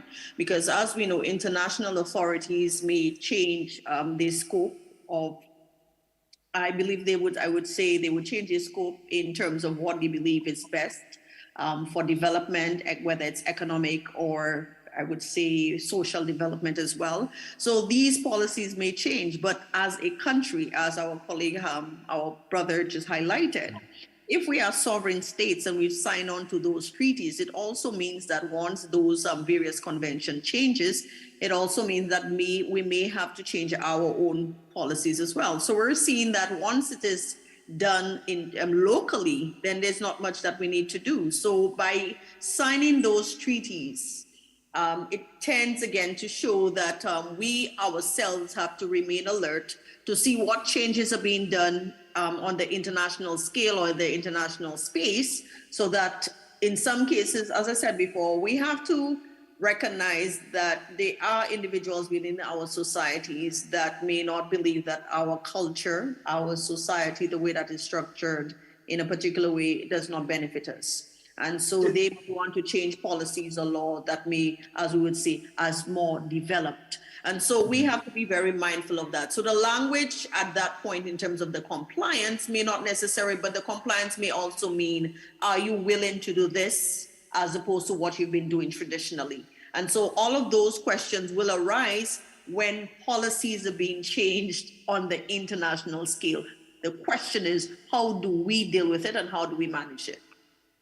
Isn't this a sort of intellectual laziness where you sit back and say, okay, instead of us deliberating as a people how we can raise our own children, we'll just sign something saying, however, the international minds, whatever they can come up with, then that will be how we will raise our children, or how we would. Well, I would say it's a deliberate laziness. Because of what we see is happening. So it is not that they are not aware, because if we are watching what is happening in the world, we're seeing what is happening. And so when they design those policies or they design those bills, and we're seeing the deficiencies in some of the interpretations and how ambiguous and arbitrary those interpretations are, to the point where it allows the average individual to ask questions like, what do you mean in the best interest of the child? What do you mean in terms of neglect? What do you mean? So why do we have to be asking all of those questions, as I said before? Because perhaps it's deliberate, to the point that they do not expect persons to ask those questions, because we're passing laws and legislations, and you have already elected us as your overseers, as I would say, to manage the country and manage the way that people behave and conduct themselves in society, that means you've left a level of trust in us. And so anything that we should pass, chances are you may not, you may not see the need to question it. And so I believe that is very important that citizens are now becoming more aware. What are those treaties? Why is it being signed? What are the red tapes there? What are some of the claims that are being made that we ought to know about? When they are speaking of certain languages like gender fluidity and gender neutrality, do we understand what do they mean? Because they need to tell us we can't interpret what people say or what an organization say. We want to know what you're saying so that we can interpret it the way that you're saying it, so that we in ourselves can have an overview of what is being said, and then we can give our own analysis of it.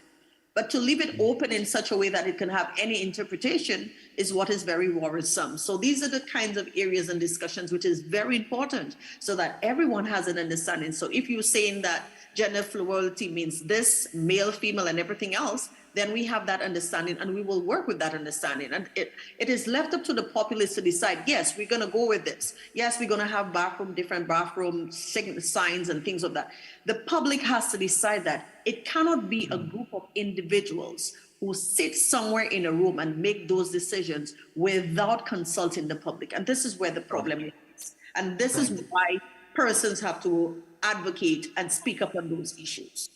Thank you very much. Well, this leads me into my next question, Brother Hudson.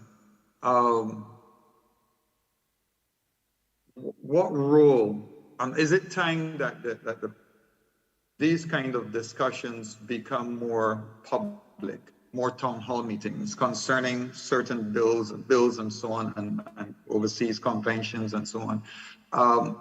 For example, Child Protection Bill. A bill that's going to affect parents and the children of parents of Barbadians. And this is very personal to them. But normally we don't have time. We put people in government. We don't have time to look back over our shoulder because we got to work. We got to raise 5 children, whatever. We got to go to take care of our families. And so much, our lives are so busy and occupied with our personal issues that we don't have time to be supervising ministers of government. We put them there because we kind of trust them, especially in the past. There's a lot of trust that we give to them and a lot of room to do and to maneuver and to manage the country and so on. But nowadays, we see that there's more need for interaction with the public and with the members of the public, Barbadian public. And they're showing more interest as well. And you think it's time that these bills also, after they're being proposed or made public, then opportunity to allow for the public to really discourse and robustly probably even debate some of these things before they even then go to Parliament for enactment. Absolutely, Brother Vincent. I think that is something that would be of benefit to the lawmakers themselves, the parliamentarians and the senators, as well as for the people. Now, it is good that was done in this case, in the case of the Child Protection Bill. I do not recall what triggered the bill being moved to the level of subcommittee where there was further discussion on it. Something must have happened in Parliament, or some question must have been raised that caused the government to move it to a subcommittee where there could be more discussion on it.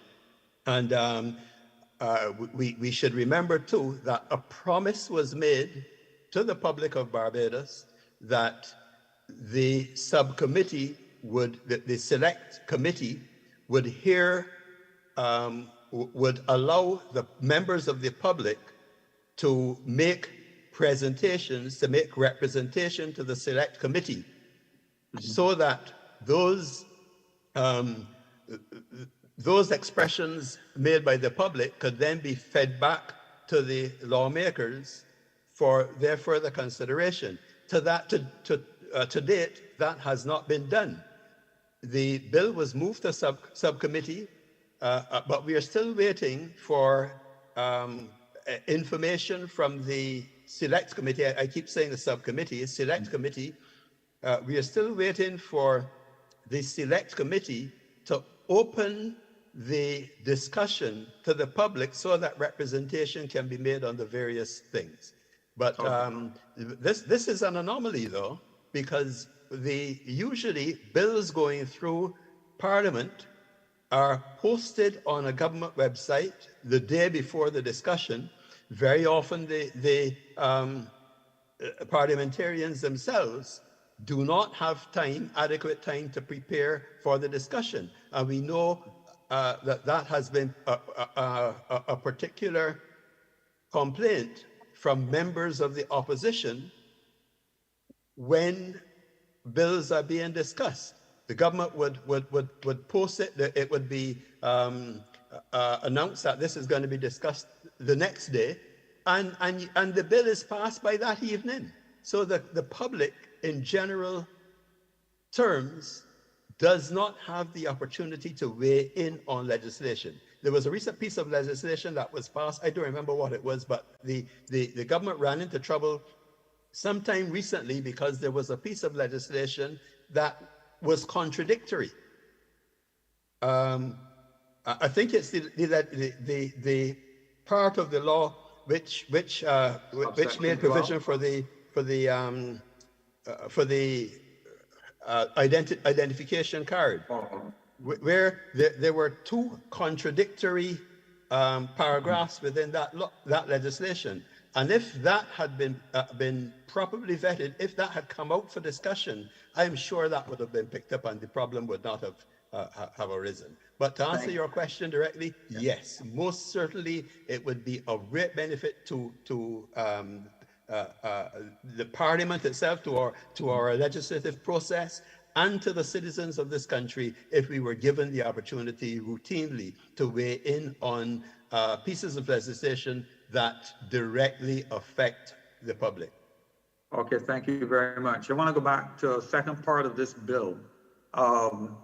Subsection 5, section 5, subsection H. It says, where a child suffers from a mental condition, and the parent refuses to seek care. Where a child suffers from a mental condition and the parent refuses to seek care. It goes on to say removal of the child from parents where necessary to protect the child from the risk of serious harm or danger. And the director's determination may remove the child from the parent in subsection 28, subsection 2. So we are going to now discuss, let me let in some more here. We're now going to discuss, some may call it a nuance, some may call it a loophole within this statement. Now, let me make this clear that I'm confident in saying that no one has a problem with a Child Protection Act. Its intentions, I believe, are good and honorable, and we believe that that's the case, and that government genuinely wants to protect our children, and that the act itself is not some nefarious or insidious document.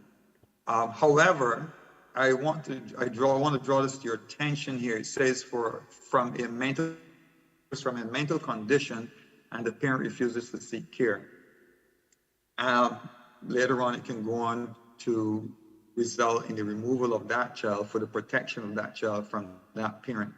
Now, again, reading that statement, there's absolutely nothing wrong with that on the face of it. But there's something I want to draw to your attention, and this is something called gender dysphoria, which is considered a mental condition. And you know, gender dysphoria, which was sexual identity disorder, refers to when a little boy or girl, boy says, I am a girl, or a girl says, I am a boy.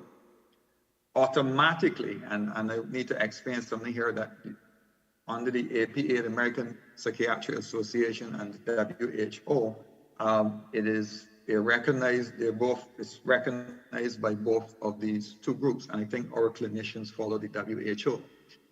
So what is gender dysphoria? Basically, when a child says to a parent, says or believes that it is of a different gender. That child has to be diagnosed with gender dysphoria. because of the axiom of the whole LGBT. It says that the only person that can disprove or prove that this child is of another gender is the child, not a doctor, not a psychiatrist, not a clinician, not a parent, not a teacher, not government, no one else. So we have to take the child's word for it. We have to accept it. If a clinician or a therapist was to say, no, this child could probably have body dysmorphia or autogynephilia or some other condition, or, you know, it's just a phase, let them go through it, it would be to reject the self-diagnosis of the child. And it means you're going against the law, you're going against the ideology of the LGBT. You cannot tell them that it is not true. This is not the case, that I am not in another person's body. So really a psychiatrist, a clinician or therapist really is a rubber stamp.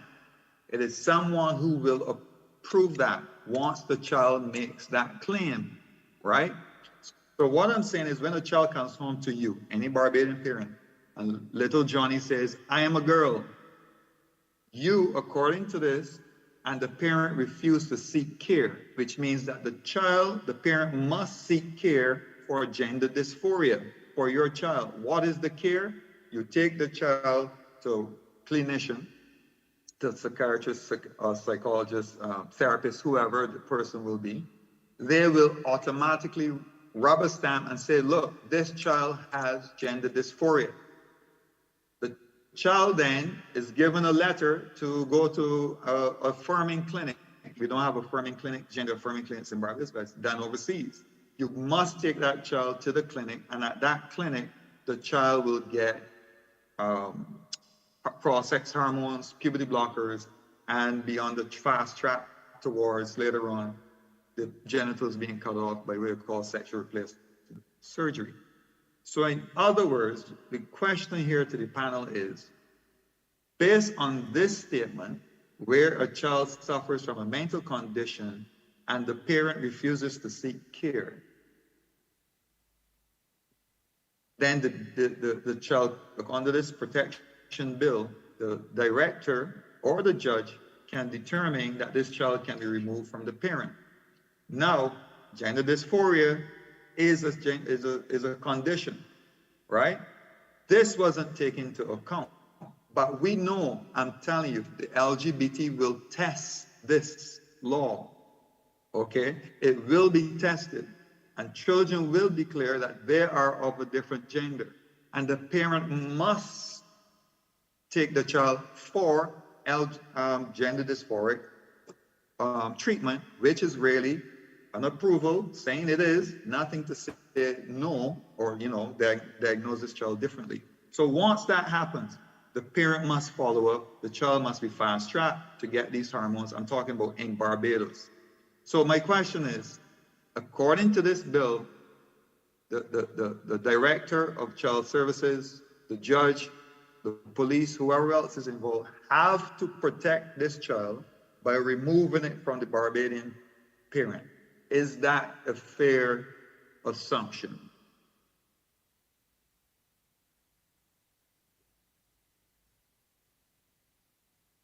That's open to the public, to the panel. Ryan. Yes, just let me start the ball rolling again. I'm going to touch on something else before I get to that particular point, because it's all in the same child protection bill. I know you would have previously said. Go ahead, no problem. That for the most part, it is, we can agree with the overall manifest intentions. My concern is in the sweeping powers that have been established in this bill as it relates to what can be done with the overall mindset of protecting children. I'm referring to the powers of the director, who would have been, who has been several times that position has been repeated in the bill, in terms of that individual's ability or the team he or she's working with to basically take a child from a parent due to an anonymous information coming into that body that that child is under abuse in some form, which needs to be addressed. There does not need to be any confirmation. The identity of that individual who makes that anonymous complaint does not have to be identified. But this group or this body has the authority to remove a child from the home to do their investigations simply based upon an anonymous tip. What is also included in that bill or that proposal is the fact that, and the legal minds here can actually frame what I'm saying in a more clear sense, is the fact that the only way that I would have seen in the bill, because I had the opportunity to go through it, the only way that that individual can be removed is if that individual has missed 3 or more meetings of the group itself or as the body itself. There is no room for complaints to be addressed, no room for any challenging of what that group is doing or what the individual is doing. They appear to be a law unto themselves, where they're only answerable to the minister in charge. Now, to go into your question as it relates to the gender affirmation that we're seeing in other jurisdictions, I am not sure if persons in this gathering are aware of the fact, from what I've been told, because I did not have the opportunity to do the research myself, but I've been told by a very credible authority that there are medical facilities in this country now where young women can have abortions without their parents' consent. That's why I have been told. Now, if that is the case, it would appear to me that the cat has already been out to the bag. What this bill may actually be doing is putting into law, or even to a greater extent, redefining what has already been happening, where we are seeing more and more privilege and more room being given to our adolescents to do what they choose to do. As you rightly said, gender dysphoria is a mental condition. It may exist in children, it may exist in adults, but we're focusing here on children. When one speaks about the proper medical facility or the proper medical diagnosis or the proper medical treatment for this condition, and you already hinted at this as well, we have always deferred to other jurisdictions for that particular way of addressing. The question then becomes, are we going to refer to their way of addressing it again in this particular instance? Because if my child comes to me and says, I believe I'm a cat or a dog, and chooses to run around on all fours for a prolonged period of time, obviously a psychiatrist will have to evaluate that person. We are supposed to have, and I use the word suppose, because we have to find out what is the overall parameters of their work. We are supposed to have persons who are highly qualified in the psychological field in this country who are able to address these things. But what are the parameters of their work?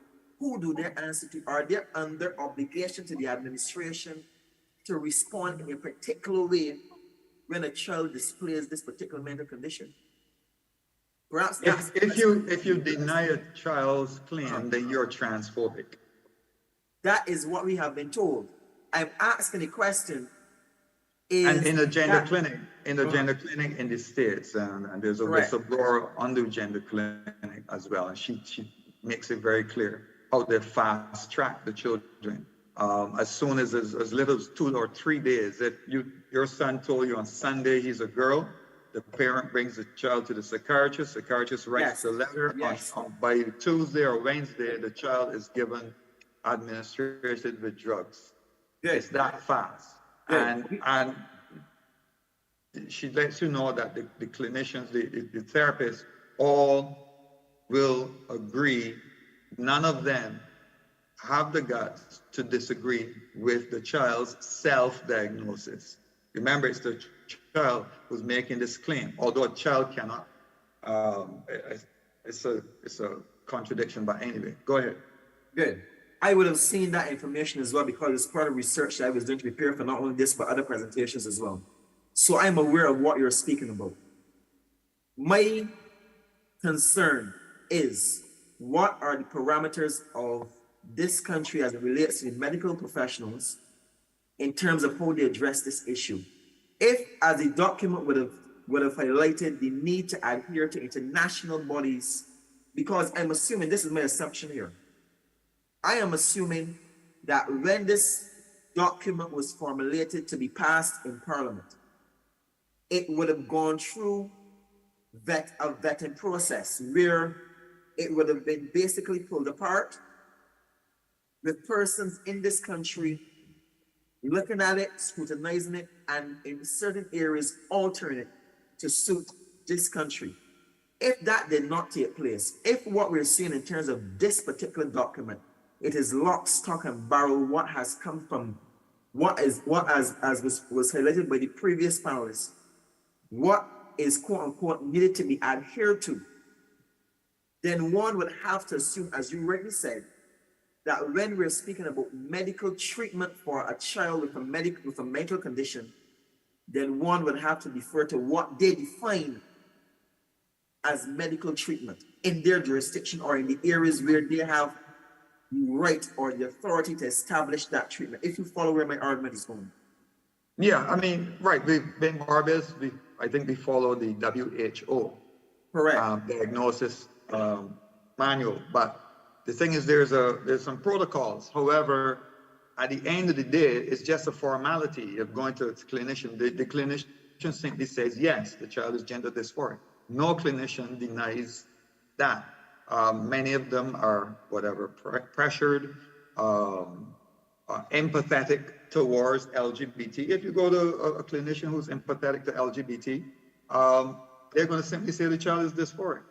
That's a mental condition. You have to follow on the treatment protocols now. You got to give this child puberty blockers and so on, right? And the thing is, we do not have, but it will be tested. That's my whole question. That will be tested. This law will be tested. The law itself doesn't say anything about gender dysphoria. It doesn't mention anything about LGBT in that regard whatsoever, for or in favor or against. But what I'm saying is that's a mental condition, and that would fall under this particular section of the thing. Right. So I just want to move on to another area in this removal. The same thing applies. Removal of the child from parents where necessary to protect the child from the risk of serious harm or danger. Again, what is gender dysphoria? We know that there are children who are told by clinicians to say that they will commit suicide unless they get their medication, unless they get treatment. Parents are trained to say that, right? I've watched videos with scientists, doctors saying that that must be said in order to get their treatment. And therefore, they're coached to say this.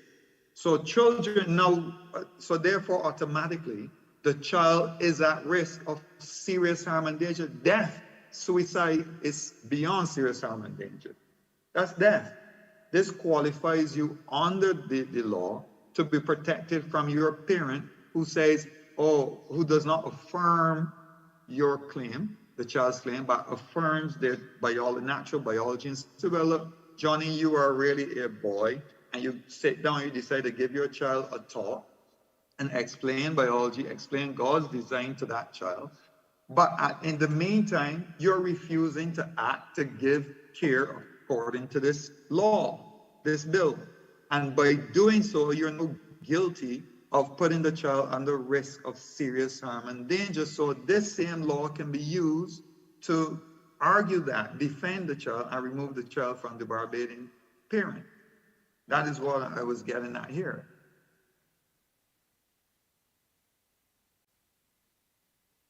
If I may intervene on this matter.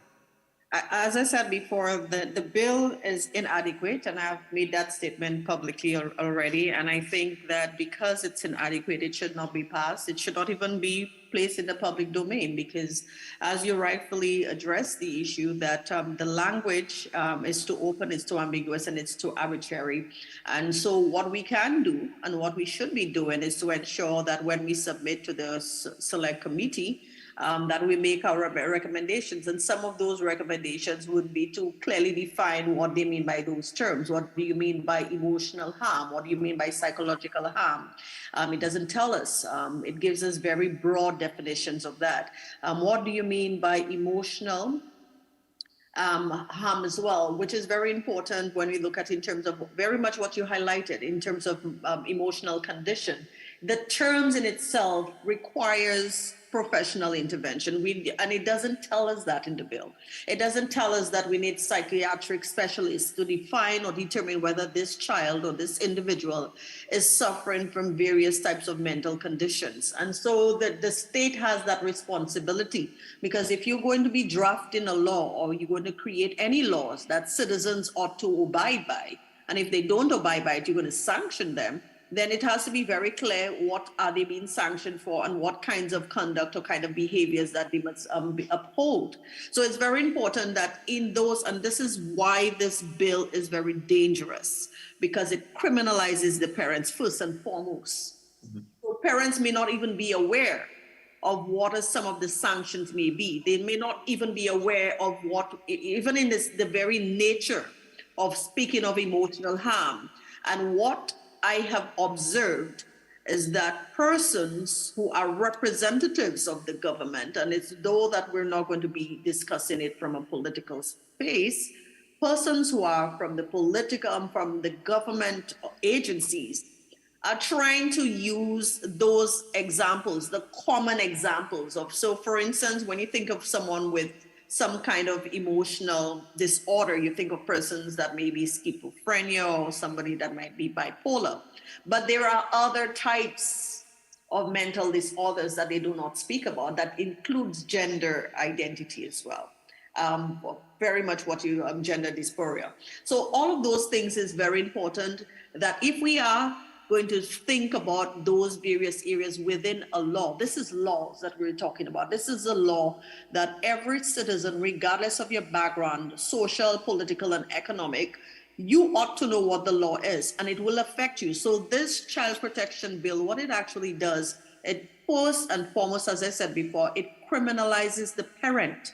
So the parent may not even be aware of what their rights are, because it's already identified what those rights are. And it also, one of the things that I've noticed is that the government representatives are saying, well, we are just trying to protect children. We understand that, we're not arguing that.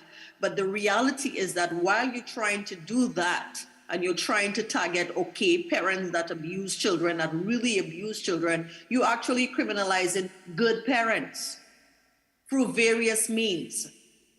And that you are also aware of it, because you're not defining those terms. And so without those definitions, those clear definitions of those terms, it places the parent at risk. It violates the parents. It preempts parents to be criminals. And so for most, as I said before, if you go through this bill, this entire bill, it seems that the persons that drafted the bill were, as I said before, perhaps it was deliberate, so that they do not explain exactly what they mean. Because if you are going to talk about emotional harm, you have to tell us every possible emotional harm you're speaking about. If you're talking about physical harm, you have to give us every possible physical harm that you're going to discuss. And it doesn't mean for what we mean now, because laws are not drafted for 2 or 3 years. The laws are drafted for sometimes for centuries.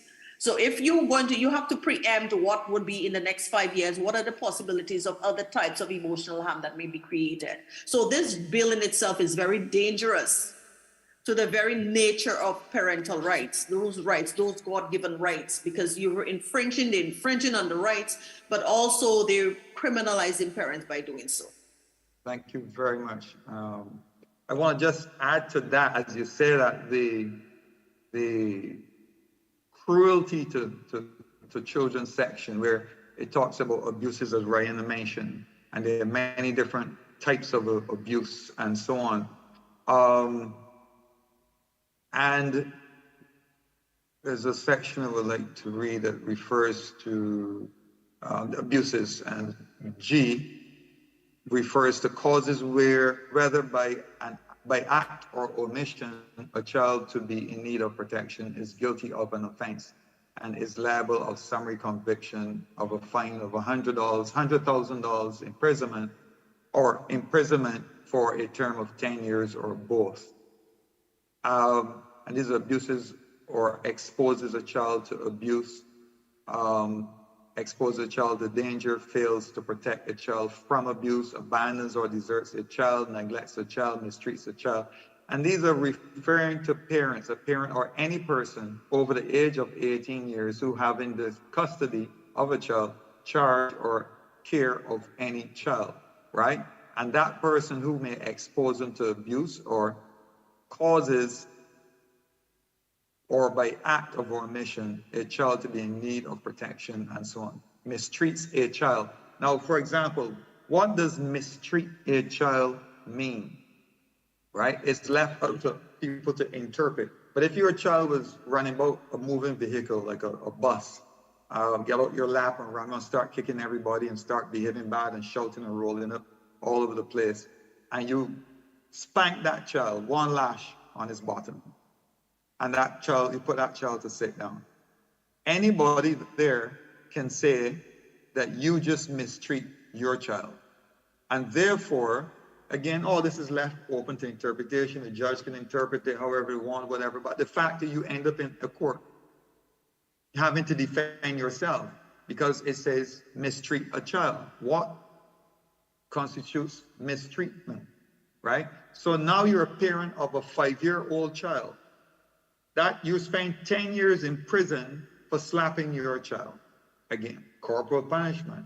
Slap them on the hand, slap them on their behind. And you did it on public. Somebody reported you because the people, as Ryan said, if you don't report, you must be reported if you saw it. Otherwise, if you saw this and you didn't report it, you too can be fined or have a time in prison for not reporting it. So anyway, you slap your child. Now the child, you're 10 years in prison. 10 years later, your child, 5-year-old, is now 15 years old.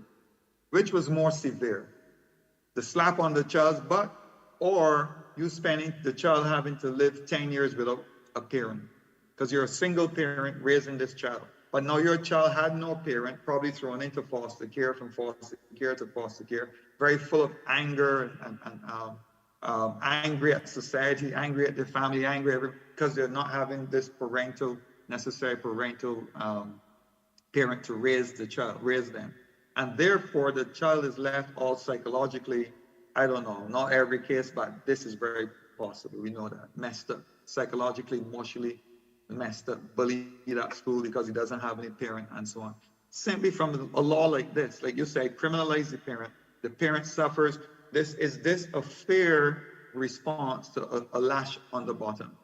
That a parent should be charged for 10 years in prison or $100,000, but nobody got that sort of money, but 10 years in prison just for spanking a child. Your thoughts on this?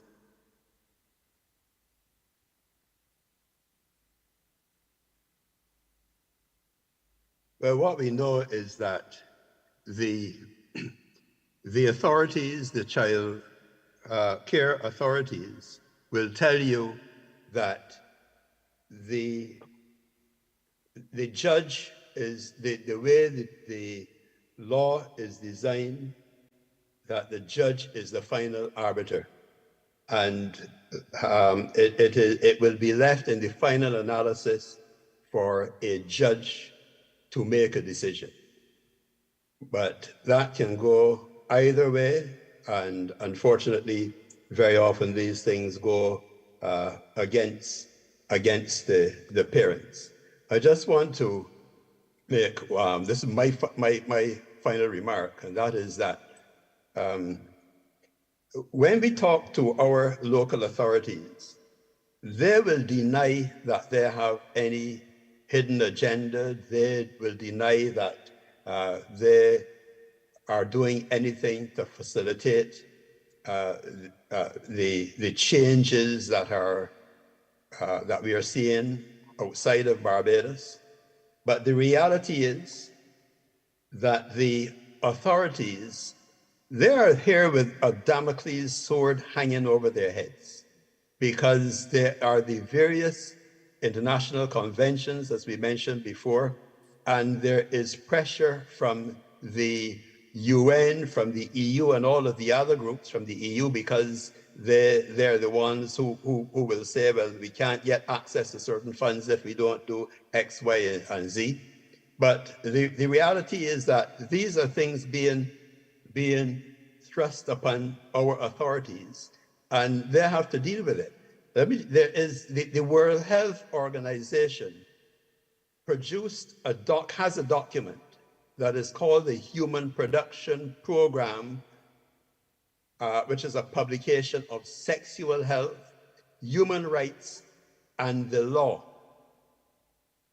And that document says that countries are required to guarantee that adolescents, and by adolescents they mean people of ages 10 to 19, that adolescents' rights to privacy and confidentiality by providing sexual and reproductive health services without parental consent on the basis of their evolving capacities. That is written in black and white in this Human Reproduction Program publication. And this brings the discussion we were having earlier with regard to gender dysphoria and the need to address gender dysphoria based on the recommendation or the stipulation made by a particular clinician.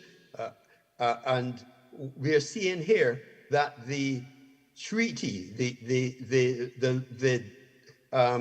the provision that is handed down to our health service providers from the WHO says that they have to do what is required to ensure that children can have access to these things without parental consent. Okay, now I was reading the comments, looking for questions. Okay, Brother Corey, jump in here. Thank you very much, Brother Hudson. Wanted to get the questions in from the audience because it's getting late. Go ahead, Brother Corey. We can't hear you, Brother Corey. You need to turn on your, let me see if I can. Yes. Okay, go ahead.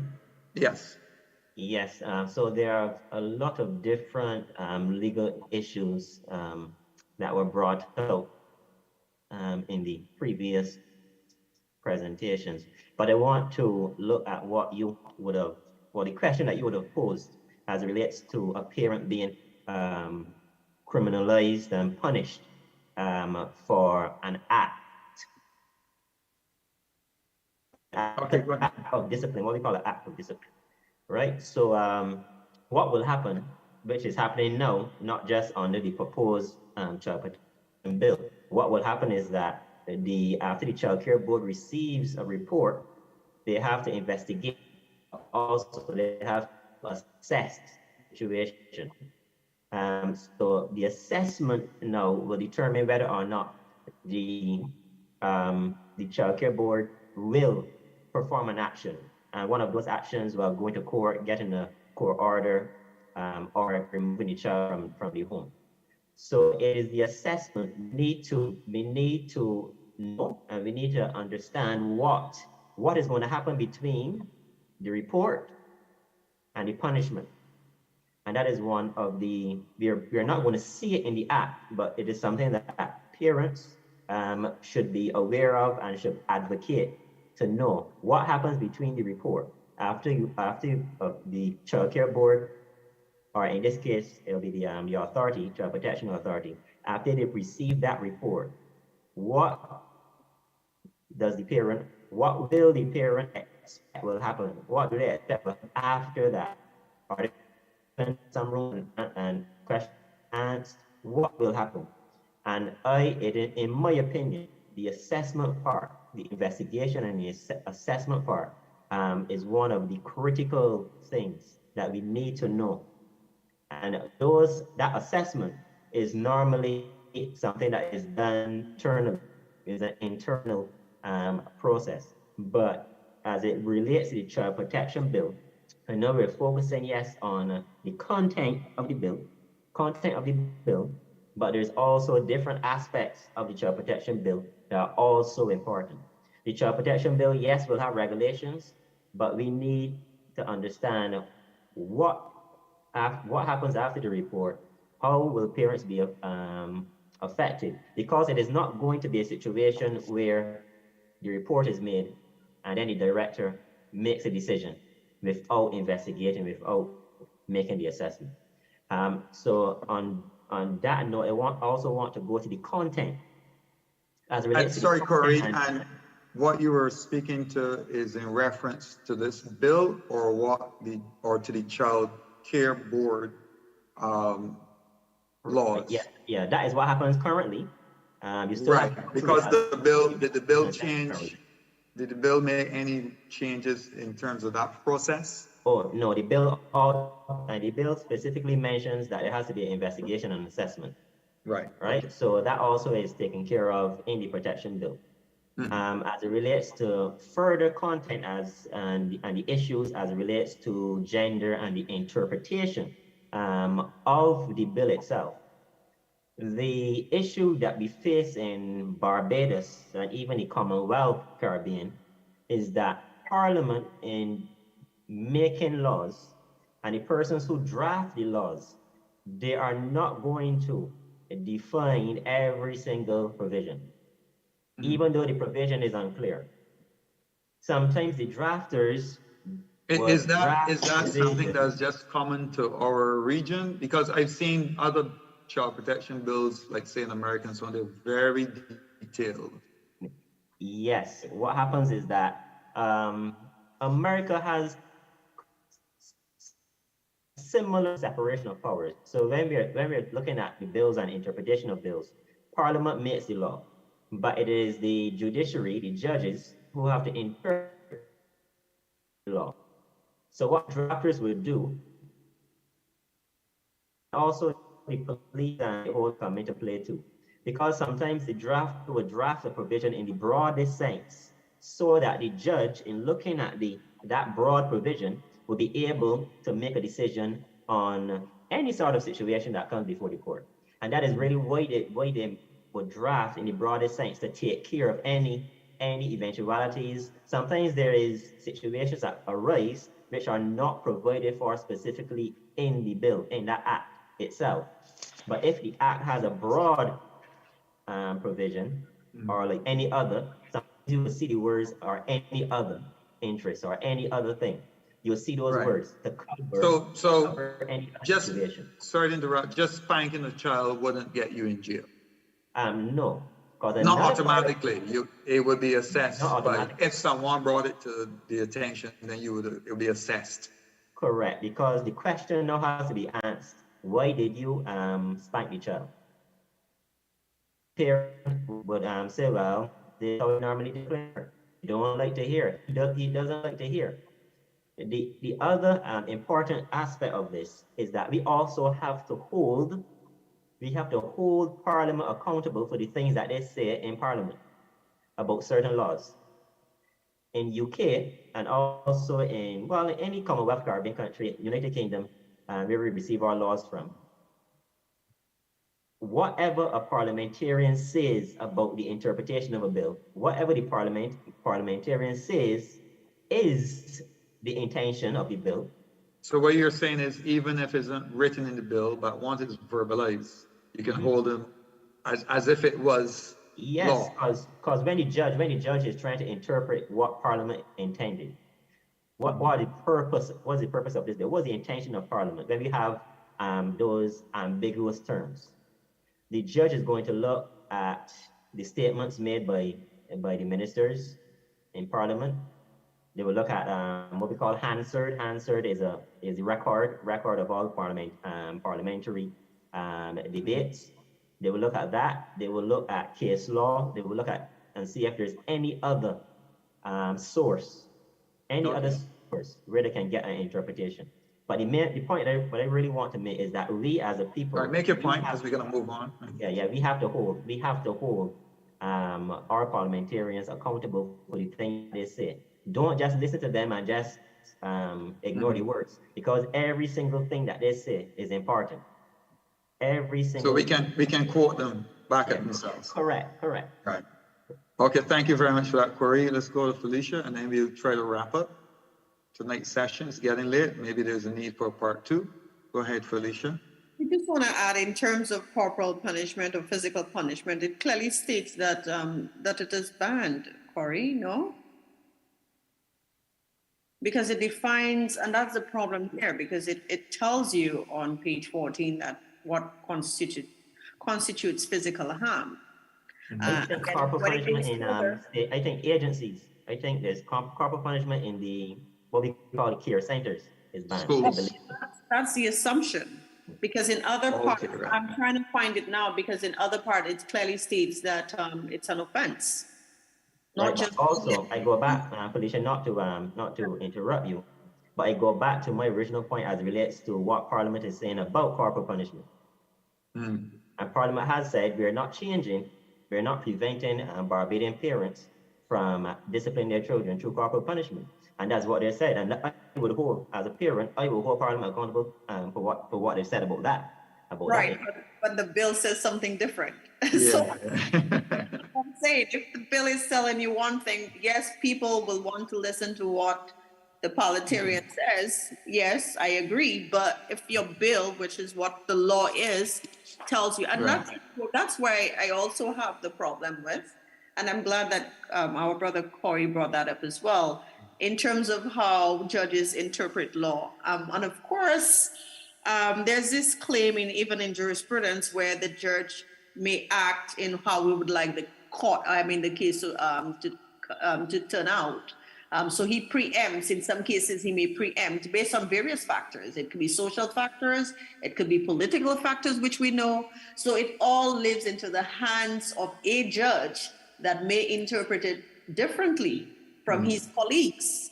And so that's where the problem comes. Because by human nature, we may interpret things on various reasons. It may be religious. We may have a judge that is very secular in his thinking.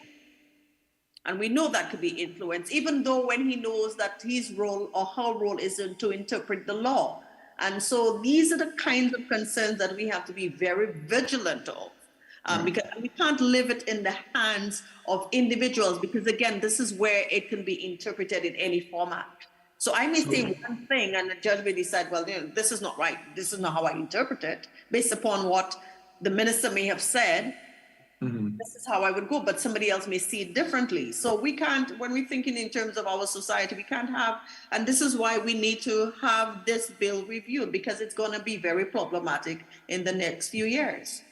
And this is exactly what we want: robust discussion, debate, and so that the public, I think sometimes our leaders think that we lack the capacity to understand legal issues and other issues and international documents and so on, and therefore we keep that away from the public.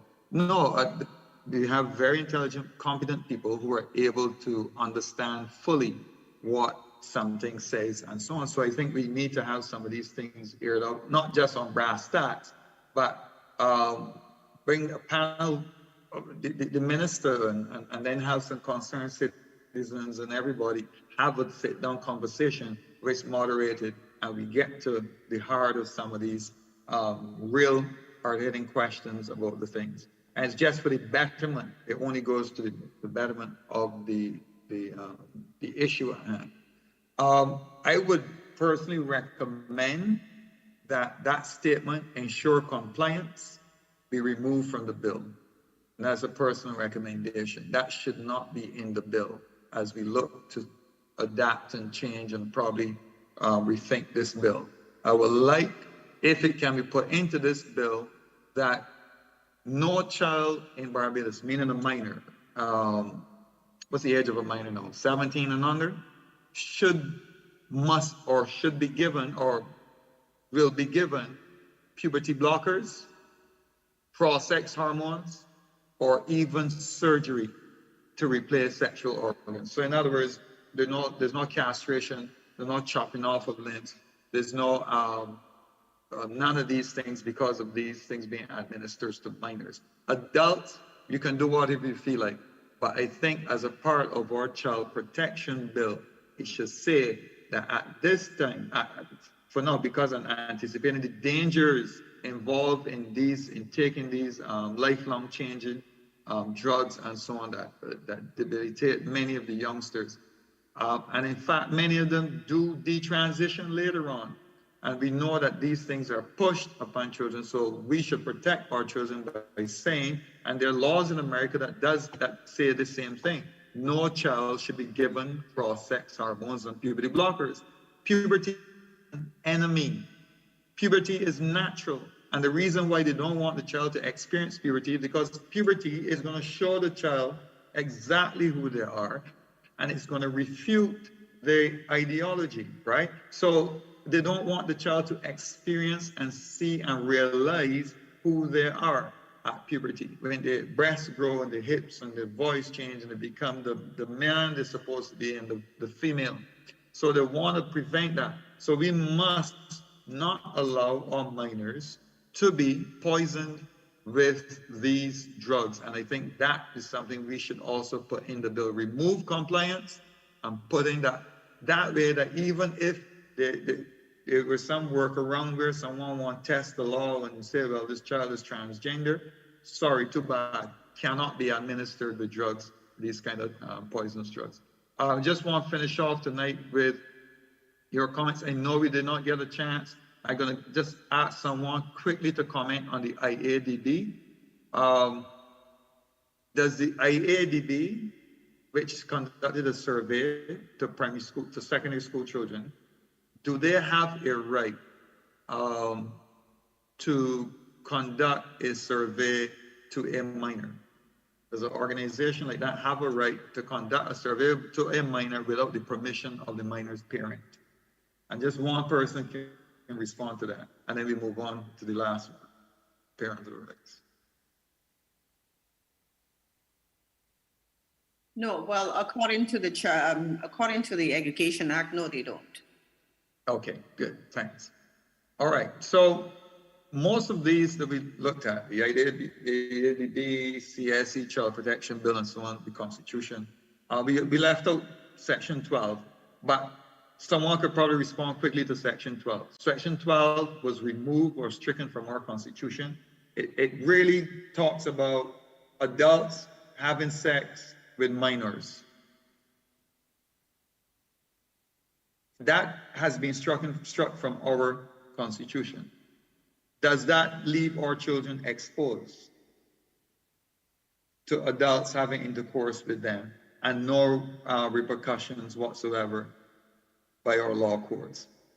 Is that what is going on right now, where our children were protected from adults, now they're exposed to sexual, to rape or any, well, it will be rape because no minor can give consent to rape by adults. Is that what the repeal or the striking of Section 12 means right now? It doesn't mean that. Okay. You still have... So just clarify that. That was a question, and I want to clarify that. Yeah, you still have statutory rape, which is the rape of a minor. You still have that on our statute books. What has happened is that they have removed terms such as serious indecency from our sexual offenses.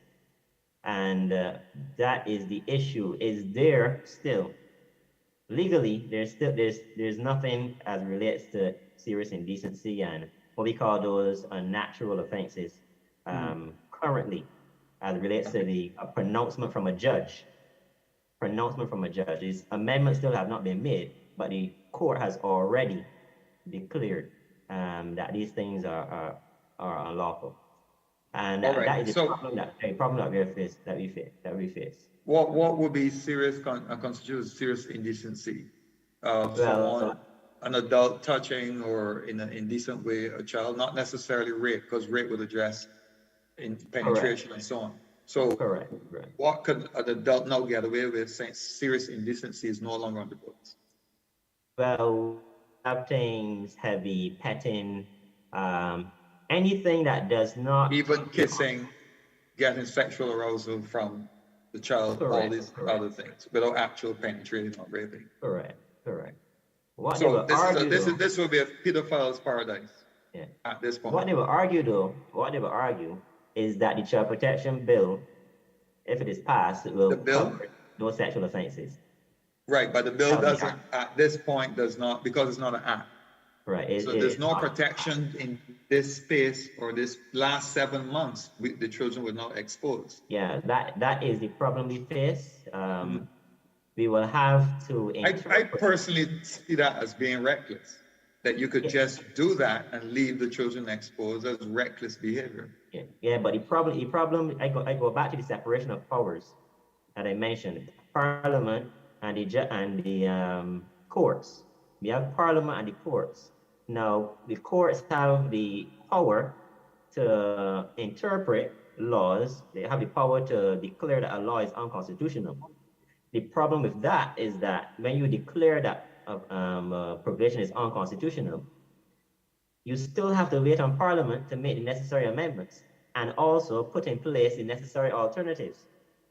So we have a situation where it is unconstitutional, but where is the alternative? You have to wait for the alternative. And before the alternative becomes law, we have what we call a gap in the law. And that gap, we cannot afford, let me put it this way, we cannot afford to have that gap, even for a second. And in the whole discussion and context, sorry, Corey, in the whole discussion and context of child protection and bills for child protection, how can we take child protection seriously or claim that we're taking it seriously when we're allowing this gap to grow and expand even longer without child protection? Yeah, it comes down to we have to tighten up how things are done as it relates to judgments, as it relates to passing laws. We have to really tighten it up because we have a situation where there are many delays and lack of communication between different arms of government. It makes a lack of communication between arms of government, or a lack of understanding between the arms.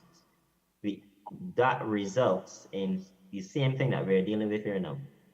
And we have to change that.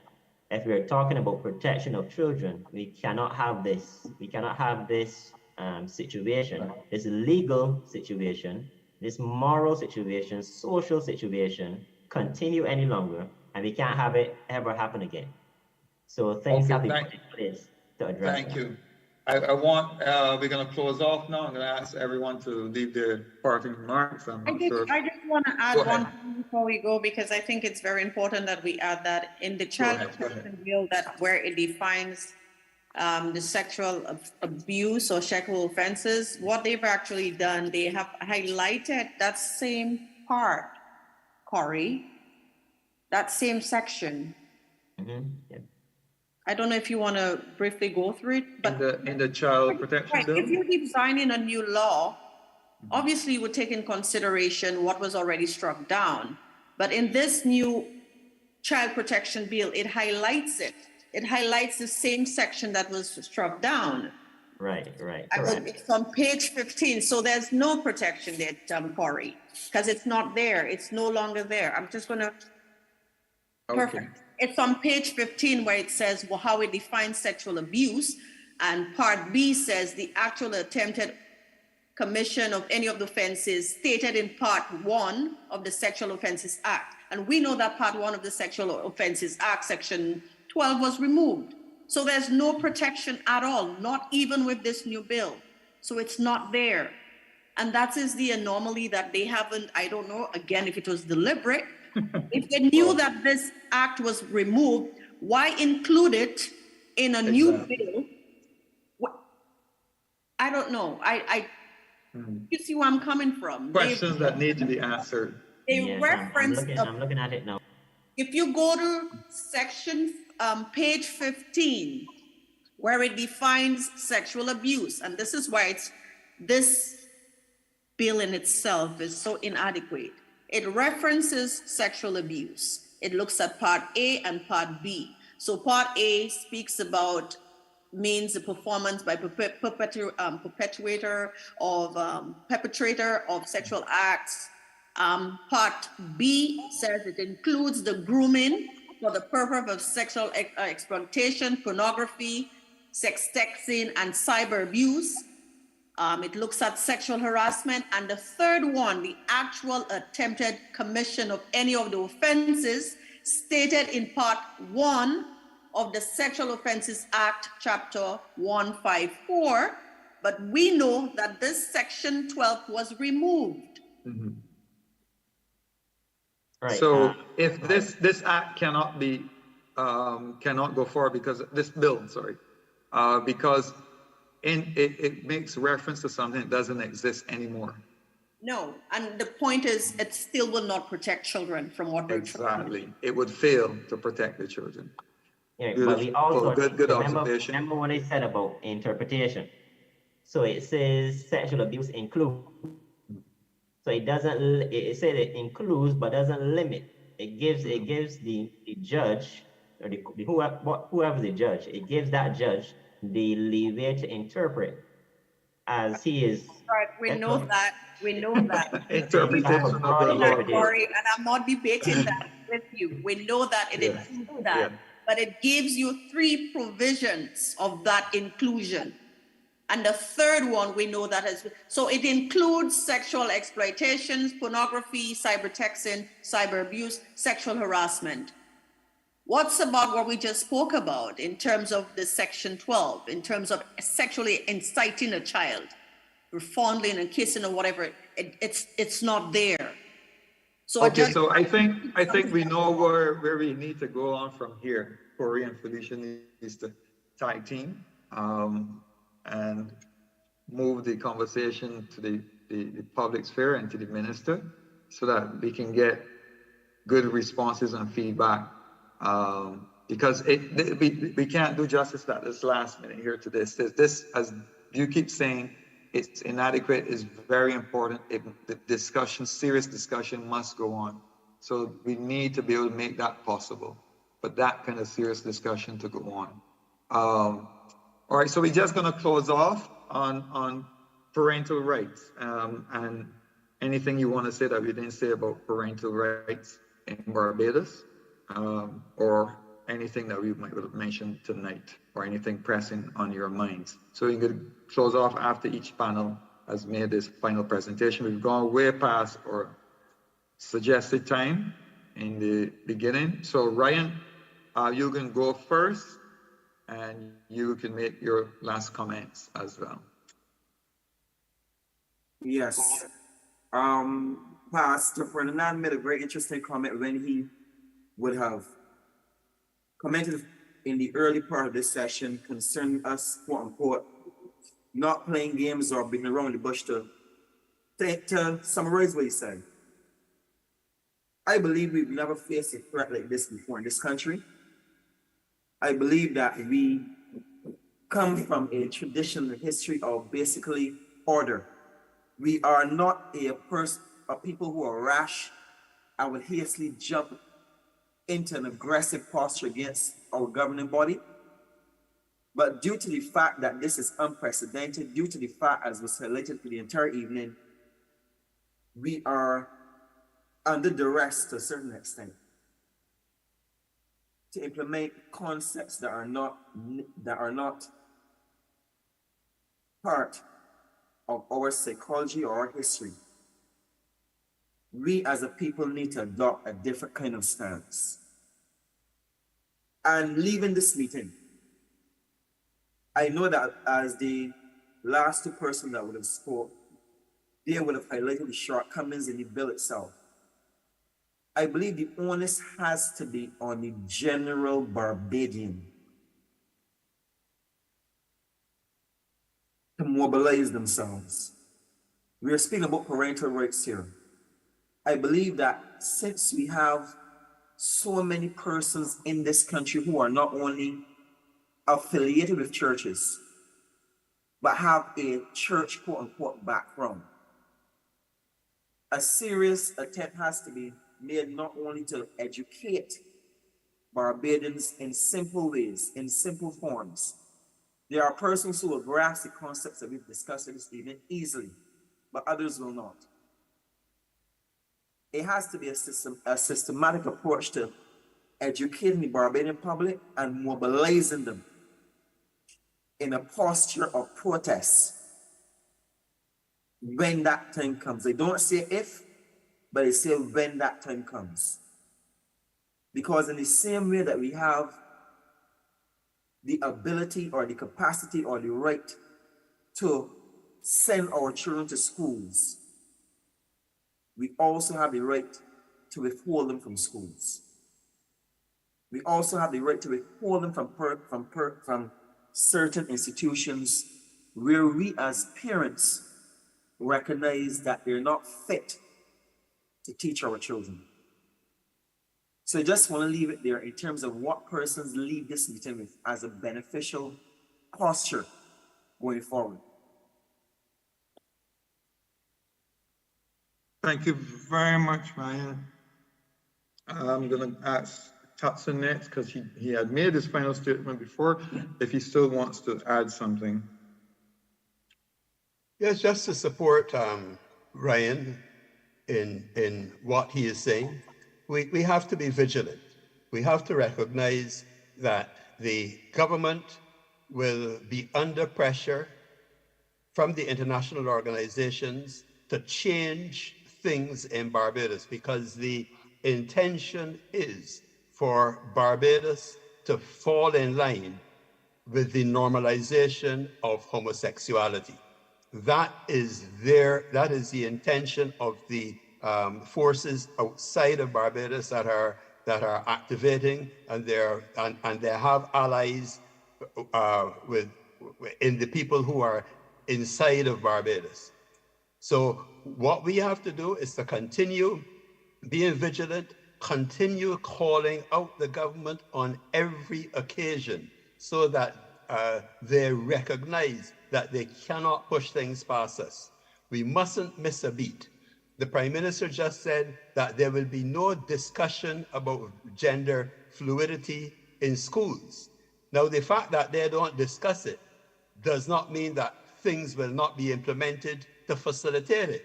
We have to be very careful in monitoring what the government says and what the government does. The words are words, but we need to see their actions. They need to demonstrate their purpose by their actions, and we must keep activating. We must be vigilant to ensure that they don't slip things past us. All right, thank you very much. Let's go to Felicia, and then Corey will have the last word. Okay, I just want to thank everyone for being here, and I just want to thank you for having me on your panel list. I think the most important thing that we need to do, apart from being vigilant, is to continue to pray so that we can have guidance, that we can see what they don't want us to see, that we can see the visible in the invisible, because we know that in the next few months, in the next few years, things are going to change drastically. And so we have to be prepared. And the only way we can do that is to arm ourselves with knowledge, research, and prayers. I hope everybody has a pleasant weekend, and God bless everyone. Thank you so much. Corey, just before Corey, can you just let Dr. Veronica jump in quickly, and then we go to Corey.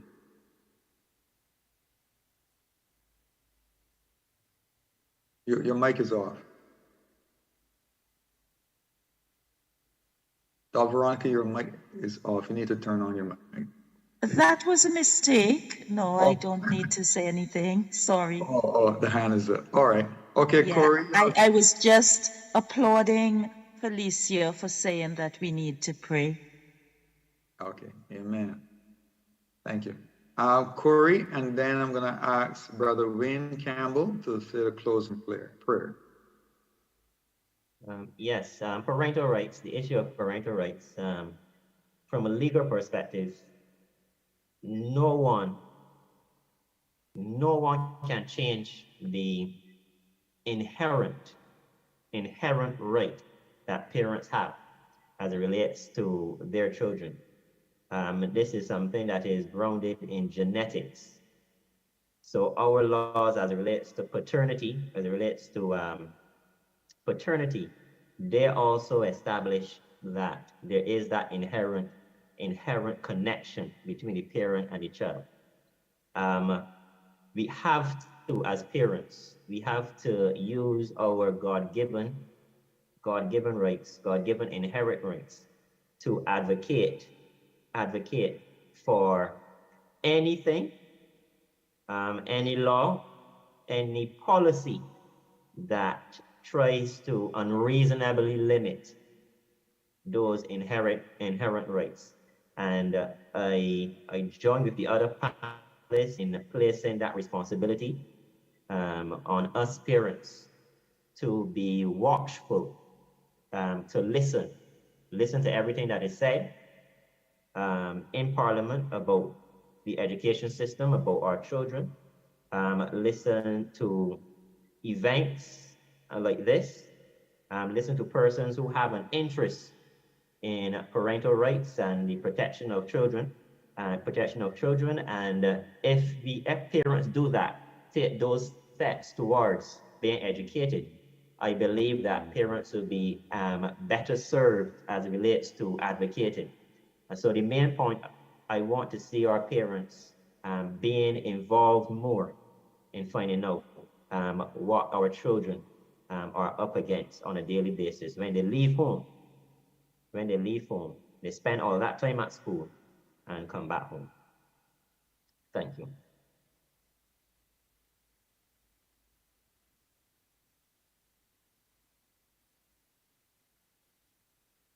You're muted, Elder Vincent.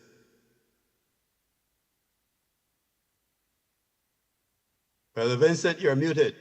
Yeah, sorry, I was trying to help Brother Wayne with his computer so he can say the prayer.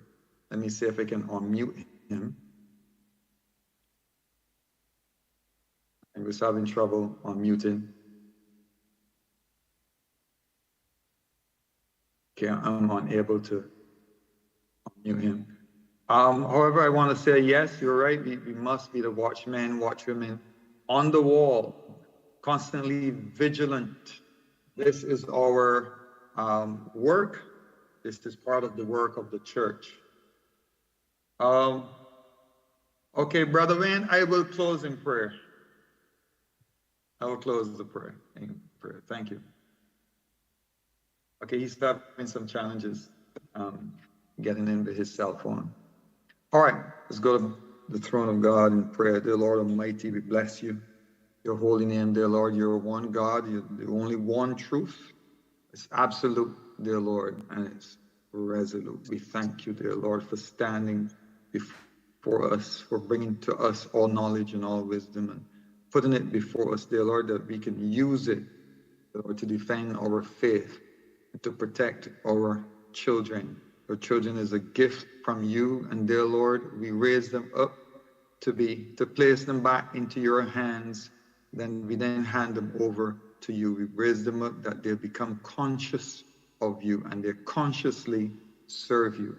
We pray, dear Lord, that those who are in authority in different positions, dear Lord, that manage and govern us, we pray that we will continue to pray for them, that minds would be open to your value and the things that you value and that are important to you, and that they recognize and put you first and what is important to you first.